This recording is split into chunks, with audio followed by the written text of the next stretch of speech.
La despedida pudo haber sido un solo instante, pero su eco halanado mil noches desde entonces. Y si el camino y la paz no fuera gritar por encima del eco, sino escuchar con tanta atención que finalmente se puede percibir el profundo silencio del que nació y el que regresará, el teatro nocturno de la mente, porque siguen visitando en el tranquilo teatro de tu mente. Mucho después de haber abandonado el escenario de tu vida. La respuesta no es una cerradura que se pueda forzar, sino una puerta ya abierta, esperando a que la cruces hacia un campo de profunda paz. Bienvenido, querido amigo, a este espacio tranquilo. Bienvenido a este santuario que construimos juntos en las próximas horas. Si has llegado hasta aquí, probablemente sí porque el sol se ha puesto, el mundo se ha ocultado, y, sin embargo, tu mente no. Probablemente sí porque hay un nombre, un rostro, un sentimiento que sigue resonando en lo más profundo de tu corazón, especialmente en la vulnerable quietud de la noche. Este viaje se llama porque sigues pensando en ellos cada noche, y es una historia para dormir. Una enseñanza. Y un camino para ayudarte a soltar y finalmente descansar profundamente. No hay nada que hacer, nada que lograr. Tu única tarea es escuchar, respirar y dejar que estas palabras te inundan, como una suave maría en una orilla cansada. Comencemos reconociendo lo que sucede en tu interior, sin juzgar en absoluto. Mientras llegas aquí, observa la pantalla. Que existe tres ojos cerrados. Este es tu propio cine. Es un lugar grandioso y antiguo, donde el proyector se alimenta de la memoria, del ángelo, de la energía misma de tu corazón. Y cada noche quizzes, empieza a proyectar la misma película. Puede ser un carrete de momentos destacados, que muestra los momentos más brillantes. Las risas compartidas, la sensación de ser comprendido, la calidez de una mano en la tuya. El proyector hace durar estos momentos dorados, y el dolor que sigue es el marcado contraste entre la viveza del recuerdo y el vacío del presente. O tal vez la película no es tan dorada. Tal vez es un carrete de preguntas, de que hubiera pasado si... ¿Qué habría pasado si hubiera dicho algo diferente? ¿Qué habría pasado si hubiera sido mejor, o más fuerte, o más paciente? Esta película es un laberinto sin salida. Cada escena conduce a otro pasillo tortuoso de arrepentimiento. Y para algunos de nosotros, la película es una de dolor, una repetición de las últimas palabras, el malentendido. El momento en que la partida se hizo realidad. La vimos, hipnotizados por nuestro propio sufrimiento, incapaces de apartar la mirada. Este es el teatro nocturno de la mente. Es el único espectador, pero también el proyeccionista, eligiendo la película, y el actor en la pantalla, reviviendo el papel. Es una actuación agotadora. Te quita energía para el día siguiente, y te roba la paz que la noche debería ofrecerte. Primer y más importante paso en este camino es comprender que esta experiencia, esta revelación privada cada noche, no es una señal de que estés roto. No es un fracaso personal. En la tradición budista, esta experiencia se reconoce con profunda claridad y compasión. Es el punto de partida de todo el camino. Se llama que esta antigua palabra suele traducirse como sufrimiento, pero su significado es mucho más sutil y delicado. Es el zumbido de fondo de la insatisfacción, la sensación de que algo no marca del todo bien. Es la fracción inherente de ser un ser humano que ama, pierde la primera noble verdad que enseñó el Buda, fue simplemente esta: hay dukkha hay sufrimiento, Esta no es una declaración pesimista. Es el momento de profunda validación. Es el universo, la enseñanza, mirando con bondad y diciendo, sí, ya veo. Es difícil. Lo que sientes es real. Imagina el alivio. Durante mucho tiempo, puede que te hayas dicho a ti mismo que lo supieras, que sigues adelante, que dejes de pensar en ello. Puede que hayas estado librando una guerra contra propia mente. Pero esta primera verdad invita a un alto al fuego. Te permite poner las armas. No necesitas luchar contra estos pensamientos. Solo necesitas reconocer que están aquí y que son una fuente de inquietud. Eso es todo. Este tro nocturno es tan cautivador porque la mente tiene un poderoso hábito de aferrarse. Esto se llama fundamentalmente no intenta hacer daño. A su manera confusa, intenta aferrarse a algo que considera preciado, un sentimiento de amor, una sensación de identidad, una esperanza en el futuro. Es como un niño que se aferra a su juguete favorito, sin darse cuenta de que su hogar es lo que le impide abrir las manos para recibir algo nuevo. La mente repite la película porque no ha aprendido a dejar pasar los créditos. Cree que se deja de proyectar la imagen. La persona y el sentimiento se perderán para siempre. Y dado así que, por un momento, piensa en esto. ¿Qué pasaría si no tuvieras que forzar la parada del proyector? ¿Qué pasaría si simplemente pudieras tomar conciencia de que estás sentado en una sala de cine? Eres el observador. Eres la conciencia que observa la película. La película no eres ti. La historia no eres ti. El dolor no eres ti. Son experiencias que te atraviesan, como las nubes atraviesan el cielo. El cielo no se aferra a las nubes. Las deja venir y las deja ir. Intentamos una práctica breve y suave juntos. No es necesario cambiar de postura. Simplemente, presta atención suave y amable a tu respiración. Siente el aire entrando y saliendo de tu cuerpo. Eso es todo. Una inhalación suave y una exhalación lenta y completa. Mientras respiras, podrás notar que la película empieza a proyectarse en tu mente. Podría aparecer una imagen de ellos. Podría surgir un recuerdo. Cuando lo haga, intenta hacer algo radicalmente simple. En lugar de dejarte levar por la historia, podrías simplemente etiquetarla con delicadeza mentalmente. Cuando surja un recuerdo de ellos, simplemente dite a ti mismo suavemente: en el cine están proyectando una película. O recordando. O simplemente pensando. Luego, con suavidad y ternura, vuelve a centrar tu atención en la sensación física de tu respiración. Siente la frescura del aire al entrar por tus fosas nasales. Siente la suave ascensión de tu pecho o abdomen. Siente la calidez del aire al salir. La respiración es tu ancla. Está sucediendo ahora mismo, en este instante. La película es una historia sobre el pasado. La respiración es la realidad del presente. Inhalación. El momento presente está aquí. Exhalación. Es un momento de paz. Cada vez que un pensamiento sobre ellos te distraiga, no es un fracaso. Es una oportunidad. Es una oportunidad preciosa para practicar el retorno. Regresar a la respiración. Regresar al presente. Regresar a casa, a ti mismo. No estás aleando los pensamientos. Simplemente estás eligiendo no comprar una entrada para el espectáculo de esta noche. Estás observando el cartel.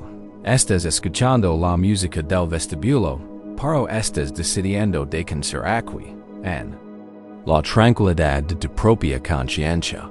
anclado en el ritmo simple y constante de tu respiración. Los pensamientos pueden ser fuertes al principio. Las emociones pueden sentirse intensas. No pasa nada. Déjalas ser. Son como patrones climáticos que atraviesan el vasto cielo de decir. Tierras el cielo, no la tormenta. Tu tarea no es detener la lluvia, sino recordar la vasta y pacífica extensión de azul que existe tras las nubes. SIEMPR. Y dada en los momentos finales de esta primera parte de nuestro viaje. Deja tu esfuerzo. Deja las etiquetas. Deja el enfoque. Simplemente descansa. Descansa como quien está consciente. Consciente de la respiración. Consciente de la quietud de la habitación. Consciente de las sensaciones en tu cuerpo. Consciente. Incluso de los pensamientos, pero desde una distancia suave. Has reconocido el dolor. Has nombrado el título. Y has encontrado tu ancla en la respiración. Esto es más que suficiente por ahora. Has dado el primer y más importante paso. Has elegido encontrar tu propio corazón con compasión. Y en ese espacio compasivo, la verdadera sanación y el verdadero descanso finalmente pueden comenzar. En nuestra última sección, nos sentamos juntos en la silenciosa oscuridad y simplemente nombremos el título nocturno de la mente.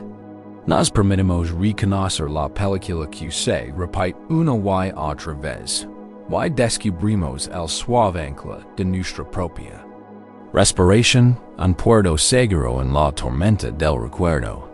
Ahora que hemos creado este espacio de conciencia compasiva, podemos empezar a observar con más atención.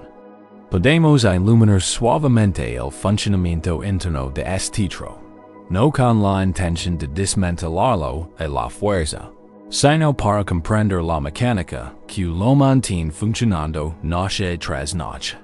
Estamos aquí para encontrarnos con el fantasma. En la máquina, este fantasma no es la persona en la que estás pensando. Se ha ido del presente. El fantasma es el apego mismo. Es el residuo del sentimiento. El cordón energético que permanece conectado a un tiempo, un lugar y una persona. Que ahora solo existen en tu mente.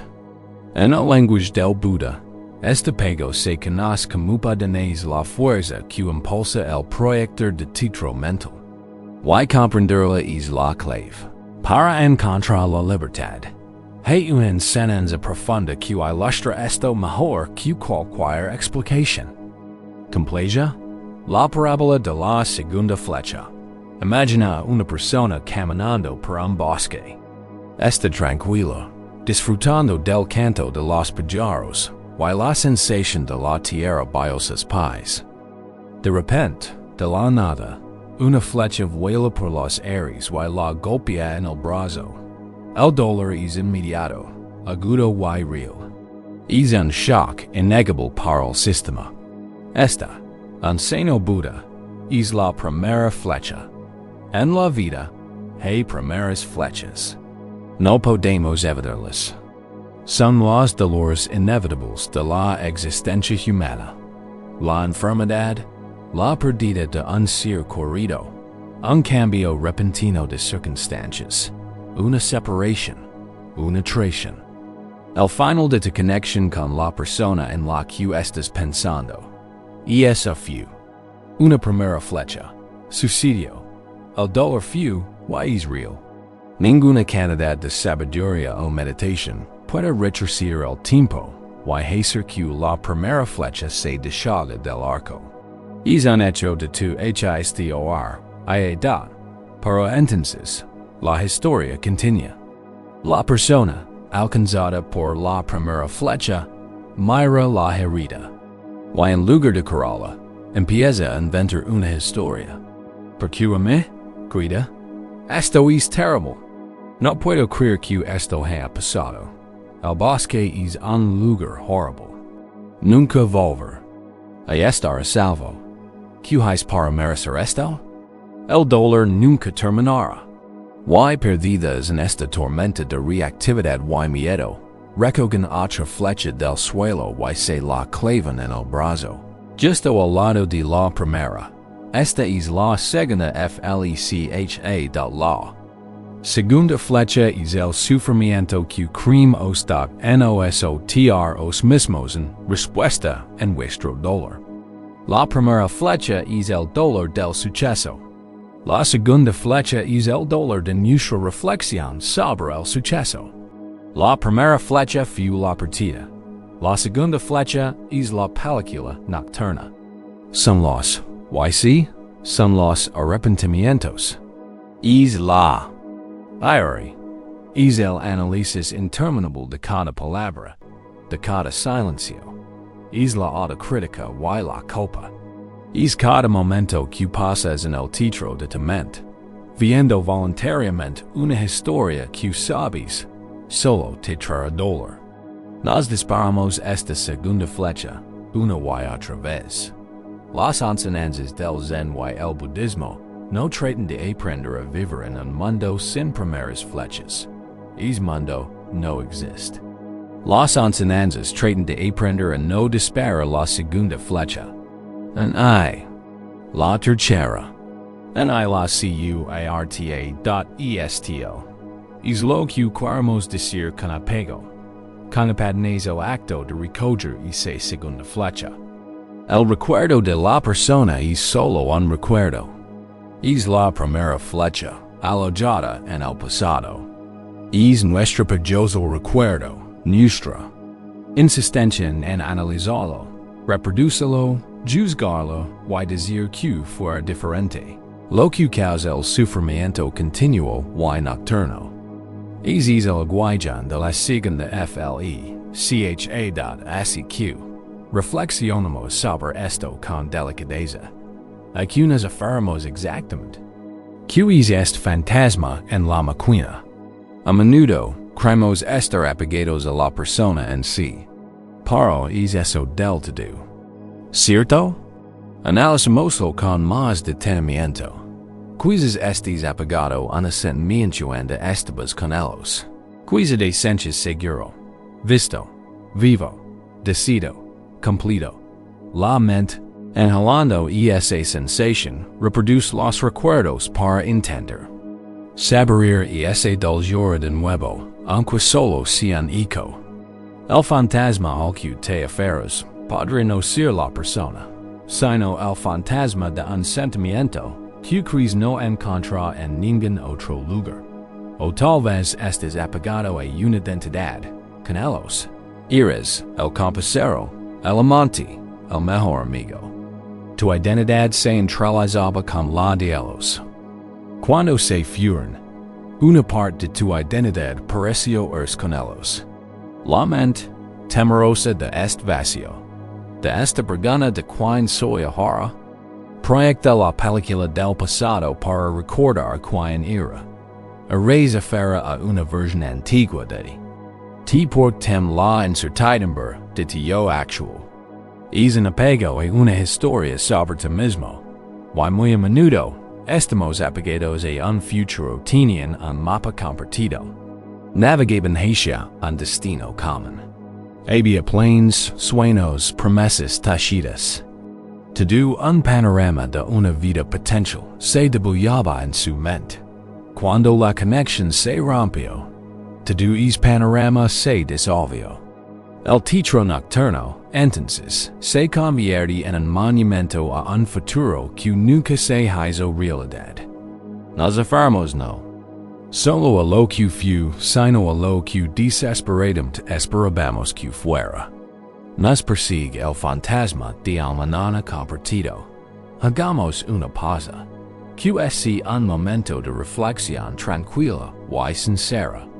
No hay necesidad de forzar una respuesta.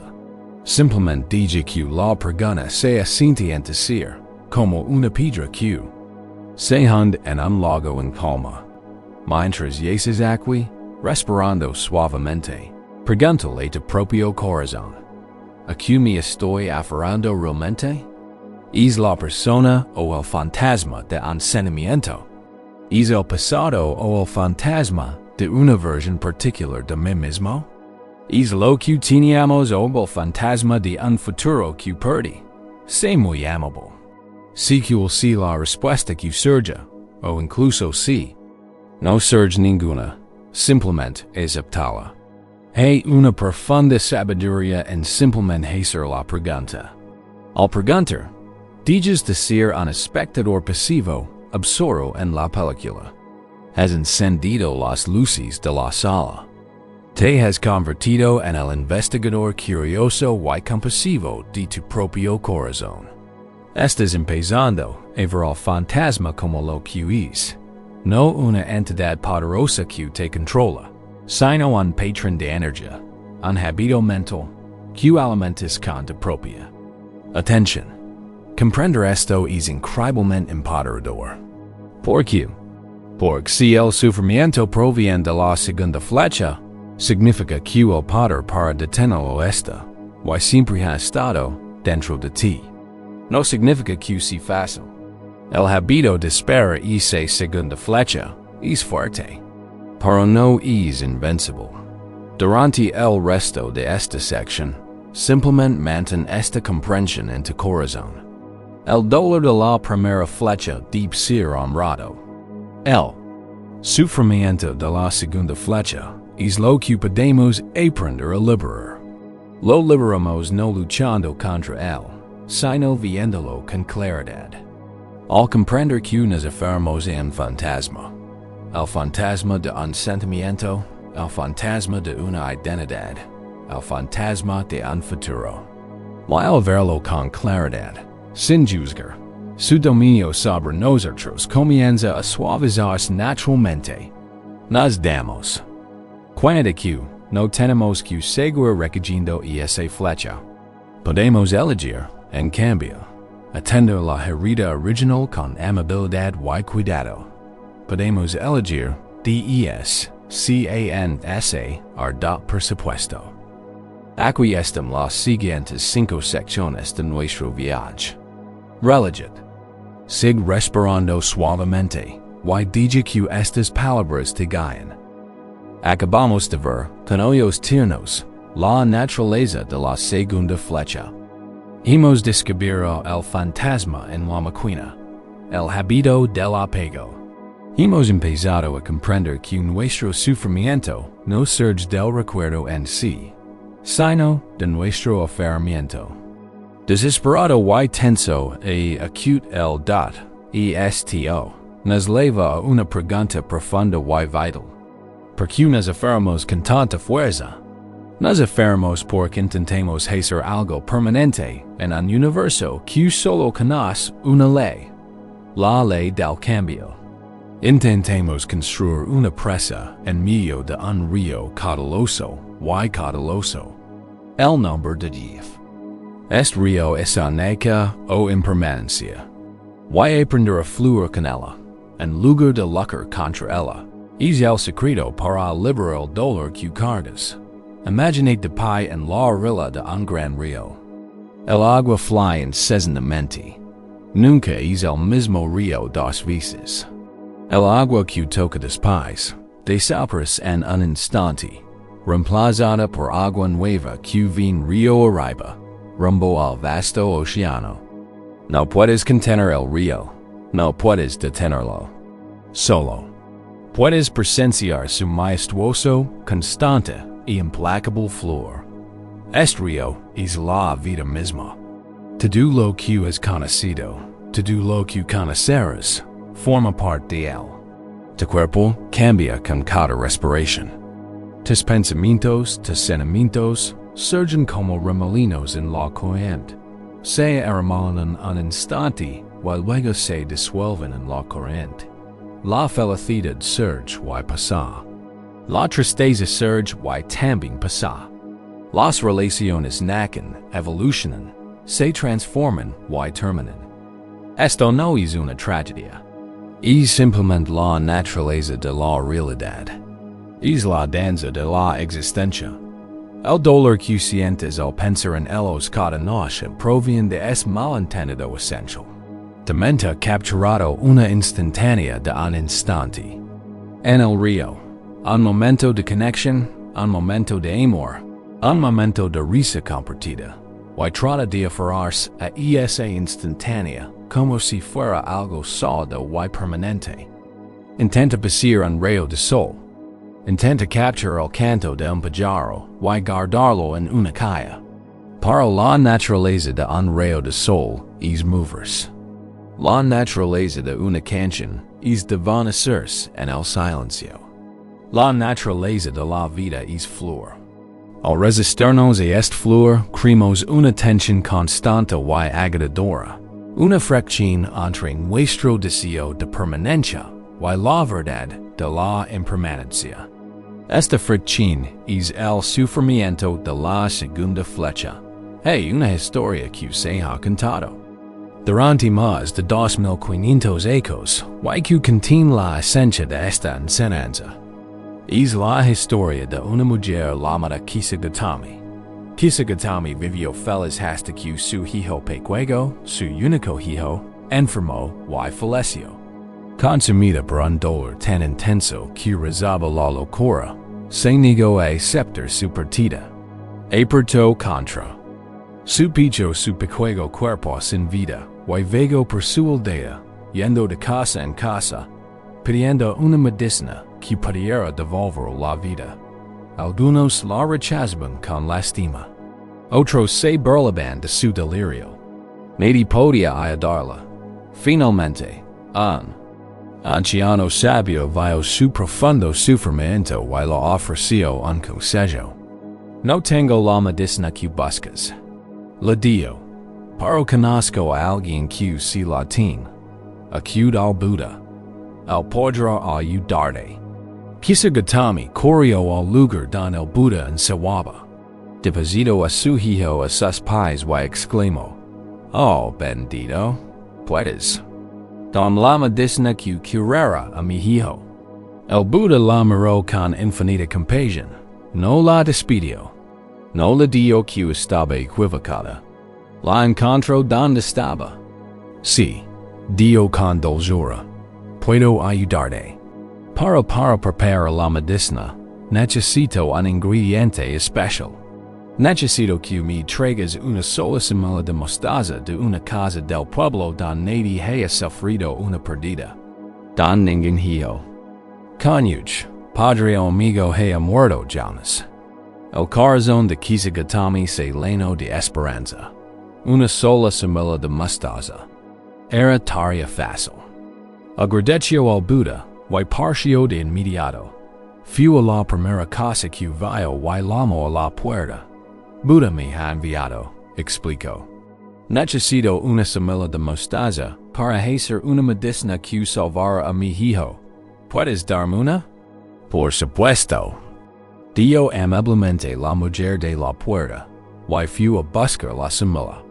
Al entregársela a Kishigatami, nuestra esperanzada madre recordó el estado del Buda. Dime, preguntó, ¿ha habido alguna muerte en esta casa? ¿Alguna vez has perdido a un ser querido? La mujer se entristeció. Ay, querida, dio con tristeza. No me recuerdes mi profundo dolor. Perdí a mi amado esposo el año pasado. Con el corazón apesadumbrado, Kishigatami devolvió la semilla de mostaza. Fue a la siguiente casa, y a la siguiente, y a la siguiente. La historia era la misma en todas partes. Una familia había perdido a un padre, otra a un hijo, una tercera a un querido amigo. Cada puerta a la que toca, cada mano que la ofreció una semilla, pertenece a un corazón que conoce el dolor de la pérdida. No había un solo hogar que no hubiera sido tocado por el río de la MP, Armenian CI, edad al atardecer. Kishigatami se sentó a un lado del camino, y la verdad de su viaje finalmente se hizo evidente. No había encontrado la semilla de mostaza que buscaba. Parosi una sabiduría profunda y sanadora. Comprendió que su propio dolor, que consideraba un tormento único y aislado, era en realidad la experiencia compartida por toda la humanidad. La muerte no era un castigo especial que le infligen, era una ley universal. En ese momento, su desesperado apego personal comenzó a transformarse en una comprensión amplia y compasiva. Levo con ternura el cuerpo de su hijo al crematorio. Y lo dejó ir. Su corazón se llenó no de la locura del dolor, sino de la serena paz de la aceptación. Comprendió el real. Tu dolor es real, igual que el de ella. Pero, al igual que ella, no estés solo. La pérdida que es experimentado forma parte del gran río de la vida que nos toca a todos, sin excepción. Resistirlo es sufrir. Comprenderlo es encontrar la paz. Hagamos una breve práctica para sentir esta verdad. Mientras permaneces aquí, vuelve a centrar tu atención en el flujo de tu respiración. Ahora, imagina que estás sentado en la orilla de ese gran río. El agua fluye constantemente. Ante ti, visualiza tus pensamientos, especialmente los relacionados con ellos, como joyas que caen sobre la superficie del río.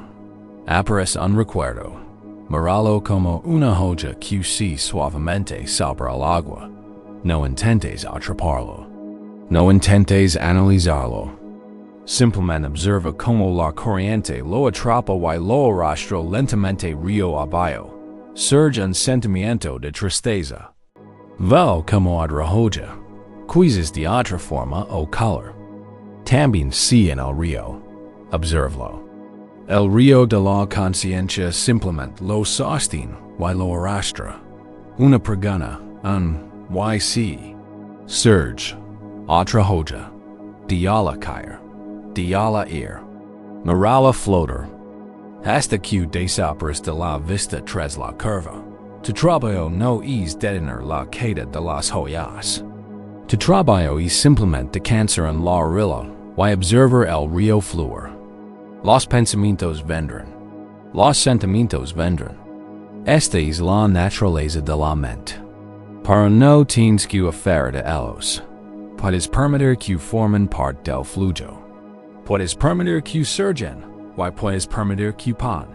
Esta es la práctica de alinearse con anaques, la práctica de soltar el control. De soltar la exigencia de que la vida sea diferente de lo que es. El río seguirá fluyendo, lo apruebas o no. El camino a la paz, el camino al descanso profundo, reside en soltar la lucha y dejarse levar por la corriente de lo que es. Los recuerdos pueden seguir surgiendo, pero se convierten en semillas de vida. Mostaza de vueltas de Kisagatami. No son fuentes de dolor renovado, sino recordatorios de una verdad universal que te conecta con compasión con toda la vida. Nos hemos situado a orillas del gran río de la impermanencia. Hemos visto cómo todo fly, como nada es sólido, y como nuestro sufrimiento proviene de resistirnos a esta verdad fundamental. Para nuestro viaje interior de profundización. Poco más. Hemos visto que todo fly como un río, pero nuestras mentes son excelentes ingenieras. Construyen presas. Construyen historias elaboradas. ¿Cuáles son estas historias en las que nos apegamos? A menudo incluso más que a la propia persona. Ahora debemos dirigir nuestra atención amable y compasiva hacia la historia que te cuentas a ti mismo. Recuerda el cine nocturno del que hablamos. La película que se proyecta. ¿Quién es el guionista? ¿Quién es el director? ¿Quién es el editor? Tu mente, en su esfuerzo por comprender el mundo y proteger tu identidad, construye una narrativa en torno a tu experiencia. Y como cualquier buen narrador, tiende a editar para generar impacto emocional. Este proceso es tan automático, tan sutil, que rara vez nos damos cuenta de que está sucediendo. Un concepto central en la psicología budista para esto es papaka, que puede traducirse como proliferación mental o elaboración conceptual. Funciona así. Ocurre un evento simple y neutral. Por ejemplo, holds una fragancia que te recuerda a ellos. Es el hecho escueto, pero el papaka no se detiene. La mente entra en acción de inmediato. Esa fragancia evoca el recuerdo de una escena específica. Es recuerdo desencadena la sensación de felicidad que sientes esa noche. Y esa sensación desencadena el pensamiento. Era tan feliz entonces. Es pensamiento desencadena la comparación. Ya, no soy feliz. Y esa comparación desencadena el juicio. Nunca volverá a ser tan feliz. Lo que a su vez desencadena una profunda desesperación. Un aroma simple y neutral ha proliferado, se ha convertido en una tragedia de larga duración en cuestión de segundos. Este es el poder de las historias que nos contamos. Nuestro ego, nuestra sensación de un yo sólido e independiente, es el maestro narrador. Al ego le encantan las buenas historias, sobre todo las que lo protagonizan. En el contexto de la persona en la que no puedes dejar de pensar, la historia suele ser una obra maestra de ficción romántica o un drama desgarrador. La mente, como un hábil editor de cine, suele recortar las escenas difíciles. Elimina los momentos de malentendido, el aburrimiento, las pequeñas molestias, las incompatibilidades fundamentales. Lo que queda es un videoclip, una recopilación de grandes éxitos que hace que el pasado parezca un paraíso perfecto y perdido. Y quien podría renunciar es paraíso. Nos torturamos comparando nuestro presente caótico y real con un pasado ficticio perfectamente editado. Hay una vieja parábola que habla de esta tendencia. Un hombre camina a casa al anochecer. Al acercarse, el corazón le da un vuelco. Enroscada junto a la puerta, hay lo que parece ser una serpiente mortal. Se queda paralizado de terror. Su mente se acelera. ¿Cómo entrará? ¿Y si lo muerde? Está paralizado por el miedo. Toda su realidad consumida por la presencia de esta serpiente. Permanece allí un largo rato, con la mente llena de vida, imaginando todo tipo de terribles consecuencias. Finalmente, armando todo su coraje, toma un palo largo y pincha la figura, solo para descubrir que no es una serpiente en absoluto. Es simplemente un rolo de cuerda que había dejado allí esa mañana. En la penumbra, su mente había construido una historia sobre una serpiente. Y había sufrido profundamente por un peligro que nunca fue real.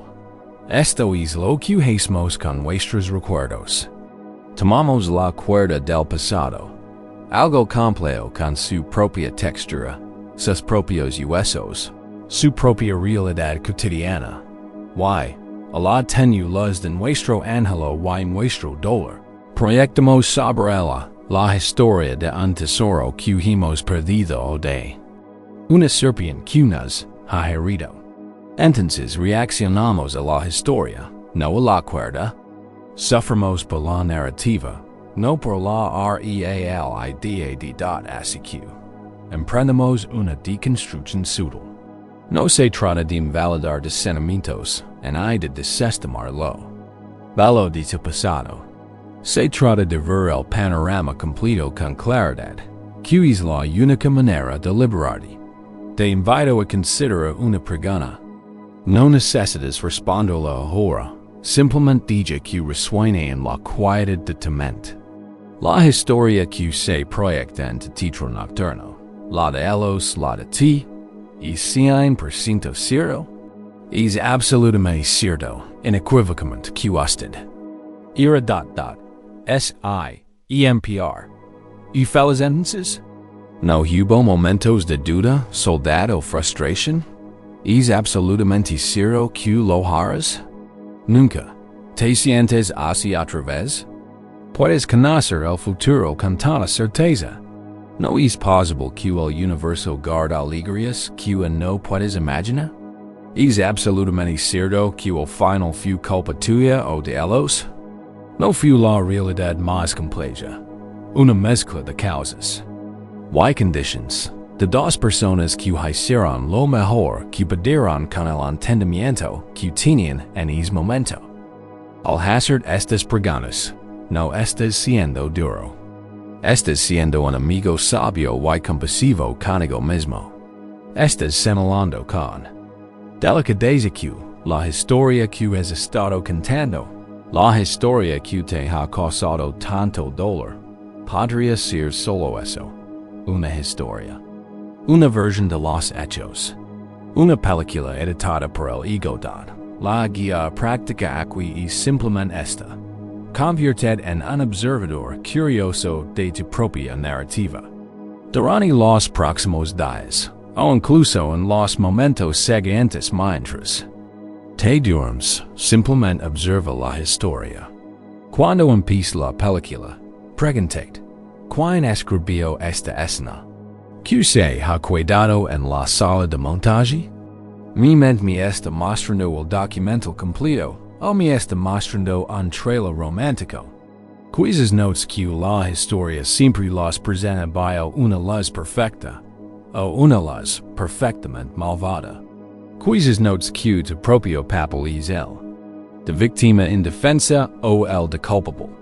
La vida real rara vez es tan simple. Al notar las simplifications, las exagerations y las omisiones, empiezas a perder la hipnótica influencia de la historia. No intentes borrar la historia, ni reemplazarla por una mejor. Simplemente la estás viendo como una historia. Al hacer esto, creas un espacio de libertad. Dejas de ser el actor atrapado en el drama. Te has puesto detrás de la cámara. Eres el director, el guionista. Quien ve cómo se crea la ilusión. Why? Desde esa perspectiva, finalmente puedes elegir que aparezcan los créditos finales. Puedes elegir que la historia termine. Puedes salir de la oscuridad del título y adentrar en el aire fresco y abierto del presente, donde la vida transcurre. Ahora, sin escribir y línea de posibilidades. Hemos viajado al río de la impermanencia y hemos visto que todo fly. Hemos entrado en la sala de edición de la mente y hemos visto cómo construimos las historias que nos mantienen atrapados. Ahora, debemos centrar nuestra atención en costo de este trabajo interior. Debemos sentir, de forma tangible, las consecuencias de dirigir este teatro nocturno y contar la misma historia una y otra vez. Debemos sentir el peso del fantasma que has estado cagando. Esta rumia persistente es bucal. Interminable de pensamientos es más que una simple fuente de tristeza emocional. Es una profunda pérdida de energía vital. En muchas tradiciones, esta energía se denomina prana o gastares de fuerza vital. Es la electricidad que impulsa tu cuerpo, tu creatividad, tu entusiasmo, tu capacidad misma de conectar con el mundo. Y cada noche que pasas perdido en el pasado, te desconectas de la fuente y dejas escapar esta preciosa energía al agujero de lo que fue. Pensalo así. Imagina que cada mañana te dan una jarra llena de agua limpia y fresca. Esta agua, esta energía para el día, está destinada a nutrir, a ayudarte a crecer, a sacar tu sed de vida. Pero cada vez que tu mente se enreda en pensar en ellos, es como si tomaras la jarra y versaras un poco de agua en la arena. Un solo pensamiento puede ser solo una gota. Para una noche entera de cavalations, eso es la mitad de la jarra, que se agota antes de que el día siquiera comience. ¿Es de extraer que te sientes cansado? ¿Es de extraer que el mundo te parezca gris y apagado? ¿Que las alegrías te parezcan leonas? ¿Que te falta la motivación para hacer las cosas que antes amaba? ¿Entiendes que tu vida funciona con una batería descargada? El fantasma al que te aferras se alimenta de tu energía vital. Dejando agotado y agotado. Usemos otra analogía. Una que quizás science en lo más profundo de decir. Imagina que, al terminar esta conexión, metes una piedra grande y pesada en una mochila que levas constantemente. Y esa primera piedra fue el dolor inicial, la primera flecha. Ya era bastante pesada, pero con cada cada arrepentimiento, cada recuerdo repetido, has añadido otra piedra a la mochila. La mochila se ha vuelto tan pesada con las correas, clavándose tanto en tus hombros, que has olvidado lo que se siente al estar erguido. Te has acostumbrado tanto al peso que crees que este agotamiento es simplemente quien eres ahora. Crees que está cansado, estar pesado, esta nueva realidad. Pero no lo es. Es el peso de la historia. Es el peso del fantasma. Es una carga que eliges, inconscientemente, cargar de nuevo cada día. En las enseñanzas budistas, hablamos de estados mentales saludables y insalubres. Esto no es un juicio moral. Es práctico, como un médico que diagnostica una enfermedad. Un estado insalubre es aquel que, por la ley de causa y efecto, conduce al sufrimiento, la contracción y la pérdida de energía. Un estado saludable es aquel que conduce la paz, la expansión y un aumento de la vitalidad. Esta rumiación nocturna, este aferramiento al pasado, es un estado profundamente insalubre. Lo sabemos no porque nos lo diga un libro, sino porque podemos sentir sus efectos. El agotamiento es la evidencia. La tristeza es la evidencia. La incapacidad de estar presente por la belleza de la propia vida ahora mismo es la evidencia. Así que, hagámoslo tangible. Haremos una práctica juntos. Un escaneo corporal enfocado en encontrar donde levas es peso. Así es como convertimos la idea abstracta de perder energía en una realidad sentida. Te invito a que leves tu atención a tu cuerpo mientras reposa aquí. No intentes cambiar nada, solo observa. Deja que tu atención se dirija primero a tus pies. ¿Los sientes? ¿Están calientes o fríos? ¿Pesados o ligeros? Simplemente observa. Ahora, lentamente. Deja que tu atención suba por las piernas, pasando por las pantorrillas, las rodillas y los muslos. Hay tensión aquí. ¿Aprecian por levar este peso todo el día? Si encuentras un punto tenso, no intentes forzarlo o relajarse. Simplemente recáchalo. Hey, tensión aquí. Respira profundamente. Imagina que tu respiración puede aportar un poco de suavidad a esa zona. Ahora, dirige tu atención a tus caderas, tu pelvis y tu zona lumbar. Este es un lugar donde almacenamos muchísimas emociones sin procesar, muchísimo peso. Sientes la presión de tu cuerpo contra la superficie que tienes debajo. Sientes un dolor sordo en la zona lumbar. Esto suele ser la manifestación física de una carga emocional. Simplemente obsérvala. Permanece con ella. Respira. Deja que tu atención se dirija hacia tu estómago y tu pecho. Aquí es donde solemos sentir el dolor y la ansiedad con mayor intensidad. ¿Sientes un nudo en el estómago? ¿Una sensación de vacío? Respiras superficialmente como si no pudieras respirar completamente. Esta es la respuesta del cuerpo a la historia de la pérdida. se tensa, se protege. Por un instante, intenta que tu vientre se relaje al exhalar. Solo un poco. Permitid soltar la tensión. Ahora, dirige tu atención a tus hombros. Para muchos, este es el lugar principal donde levamos nuestras cargas. Siente su peso. ¿Se elevan? Hacia tus orejas. Los sientes pesados, como si las correas de esa mochila de piedras se clavaran en ellos.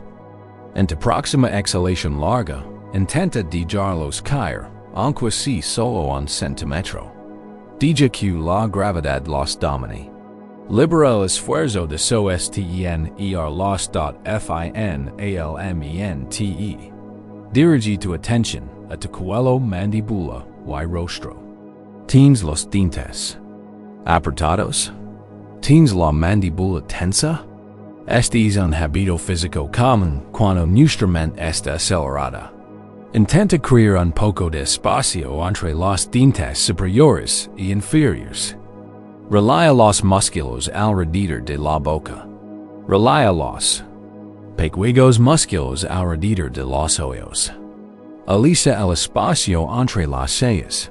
Acabas de hacer un recorrido por el costo físico de tus pensamientos. Este agotamiento no es ti. Es el precio que pagas por ver la película de Cada Noche. Y aquí tienes la buena noticia. En el momento en que ves el costo con claridad, en el momento en que sientes realmente el peso innecesario de estas piedras, surge el deseo natural de soltar el seco. No tienes que forzar a soltar con tu intelecto. Tu cuerpo, tu ser mismo, empezará a anhelar esa libertad. Sabra, a nivel celular, que es hora de descansar. Es hora de dejar de ver de preciosa fuerza vital en la arena y empezar, una vez más, a regar el jardín de tu propia vida. En nuestra última sección, sentimos el profundo peso del fantasma que cargamos. Recorrimos nuestros propios cuerpos y descubrimos el precio físico que pagamos por la reflexión nocturna, por cargar con ese pesado seco de piedras. Hemos sentido el costo. Ahora, la pregunta surge naturalmente, no desde una perspectiva de autosuperación severa, sino desde una profunda autocompasión. ¿Cómo empezamos a soltar el seco? ¿Cómo encontramos alivio? La respuesta es sencilla y hermosa, pero requiere un cambio radical en nuestro enfoque. No soltamos la bolsa tirándola en un ataque de ira. No nos deshacemos de ella fingiendo que no está. Empezamos simplemente abriendo las manos con suavidad. Empezamos creando espacio. Empezamos vaciando nuestra taza. Hay una famosa historia en que contiene la clave. Un erudito profesor, un hombre caamente estabelina de teorías, preguntas y sus propias e importantes opiniones. Fue a visitar a un sabio y anciano maestro zen para indagar sobre la naturaleza de la iluminación. Cuando el maestro empezó a hablar, el profesor lo interrumpió repetidamente, diciendo, sí, ya lo sé. ¿Pero qué de esta teoría? He leído sobre eso en un libro. Estaba tan lleno de su propio conocimiento que no podía oír en una palabra de lo que decía el maestro. El maestro escuchó pacientemente un rato, luego dijo, tomamos un poco de té. Secó dos tazas y empezó a servir. Llenó la taza del profesor hasta el borde y siguió sirviendo. El té caliente se desbordó, derramando sobre el platillo y luego sobre la mesa. El profesor, alarmado, gritó, ¡Alto! ¿Qué hacen? La taza está llena. No cabe más. El maestro dejó de servir, miró al profesor con una sonrisa amable. Y dijo, como esta taza, estás lleno de tus propias opiniones y especulaciones. ¿Cómo puedo mostrar el zen si primero no vacías tu taza? Un té, mi querido amigo, es esa copa. Tu mente esta línea hasta el borde de historias, recuerdos, análisis, y el dolor del pasado. Esta tan línea que no hay espacio para la paz. No hay espacio para el presente. No hay capacidad para recibir la simple alegría de tu propia existencia. La práctica de soltar, por lo tanto, comienza con la práctica de vacharse. ¿Y cómo vaciamos la copa? Lo hacemos mediante el delicado arte de la conciencia sin prejuicios. Esta es la esencia de la atención plena. Es la práctica que hemos mencionado, y que ahora exploraremos con más profundidad. Es el acto de observar la propia mente sin dejarse atrapar por lo que vimos. Hasta ahora, tu relación con estos pensamientos probablemente ha sido una de dos: fusión o lucha. La fusión es cuando te unes al pensamiento. Surge el pensamiento, los extrago, y inmediatamente son la tristeza, tu son el anhelo, son perdido en la historia. Lucar es intentar alejar el pensamiento. No debería estar pensando en esto. Te ordenas, lo que solo crea más tensión, y le da más energía al pensamiento. Un pensamiento que se resiste es un pensamiento que persiste. La conciencia sin prejuicios ofrece una tercera vía. Es la del anfitrión sabio. Imagina que tu mente es una casa de huéspedes. Los pensamientos son los huéspedes que llegan. Algunos son agradables y felices. Otros son tristes y difíciles. El anfitrión sabio no se fusiona con los huéspedes, abandonando la casa con ellos. Y no se enfrenta a ellos, intentando bloquear la puerta. Simplemente se queda en la puerta y saluda a todos los que llegan. El pensamiento triste ha venido de visita hoy. Bienvenido. Puedes quedarte un rato. Aquí está el pensamiento enojado. Te veo. Y mira el recuerdo de este día feliz. Reconozco tu presencia. Al hacer esto, creas un espacio entre ti, el anfitrión, y el invitado, el pensamiento. En este espacio hay libertad. En este espacio hay paz. No te sientes arrendado por cada visita que llama a tu puerta.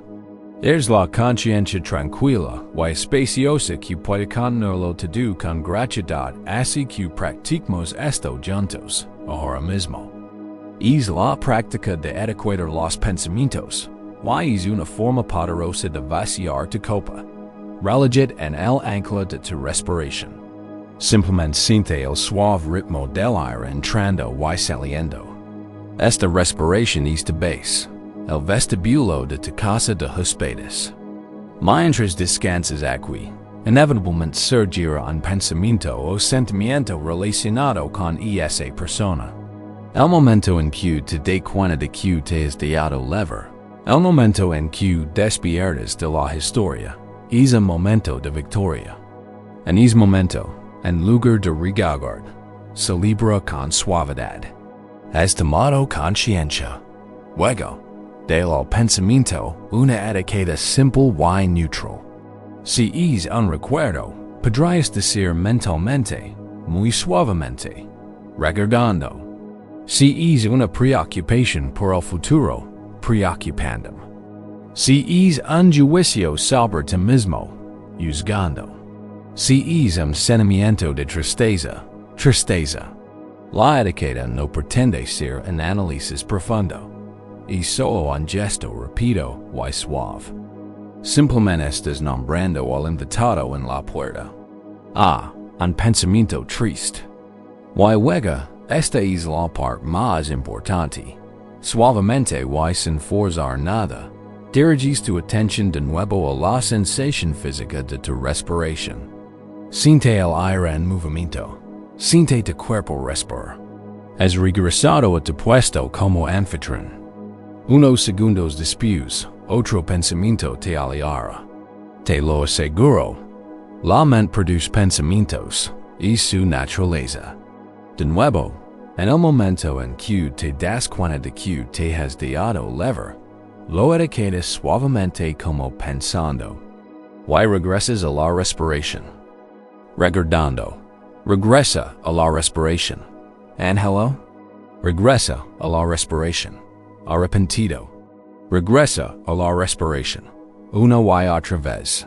Esta es la práctica. Es la flexión de bíceps para el músculo de la atención. Cada retorno es un fortalecimiento. Cada acto de etiquetar es un acto de vaciar la copa, solo un poco. Y estás enseñando a tu mente un nuevo hábito.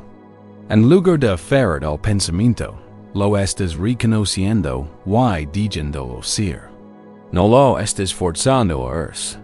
Simplemente estás retirando el combustible de tu atención. Y un invitado que no se siente entretenido eventualmente se irá por su cuenta, that no esperes que tu mente se convierta en una pizarra en blanco. Es no es el objetivo. El objetivo es cambiar tu relación con tus pensamientos. El objetivo es convertirte en cielo tranquilo y espacioso en lugar de una nube turbulenta. Con esta práctica, estás creando espacio. Estás dejando ir el tirancio de las viejas historias y creando el prachado. Espacio vacío donde finalmente puedes recibir el té fresco de este momento presente, con toda su paz aquieted y sus posibilidades desconocidas. Estamos aprendiendo a vaciar nuestra copa, a crear espacio en la mente mediante la práctica sutil de la conciencia sin juicios. Estamos aprendiendo a etiquetar nuestros pensamientos y a regresar, una y otra vez, al ancla de la respiración. Con esta poderosa herramienta, comenzamos a ver que no tenemos por qué dejarnos levar por cada recuerdo o emoción. Esta práctica es nuestro vehículo.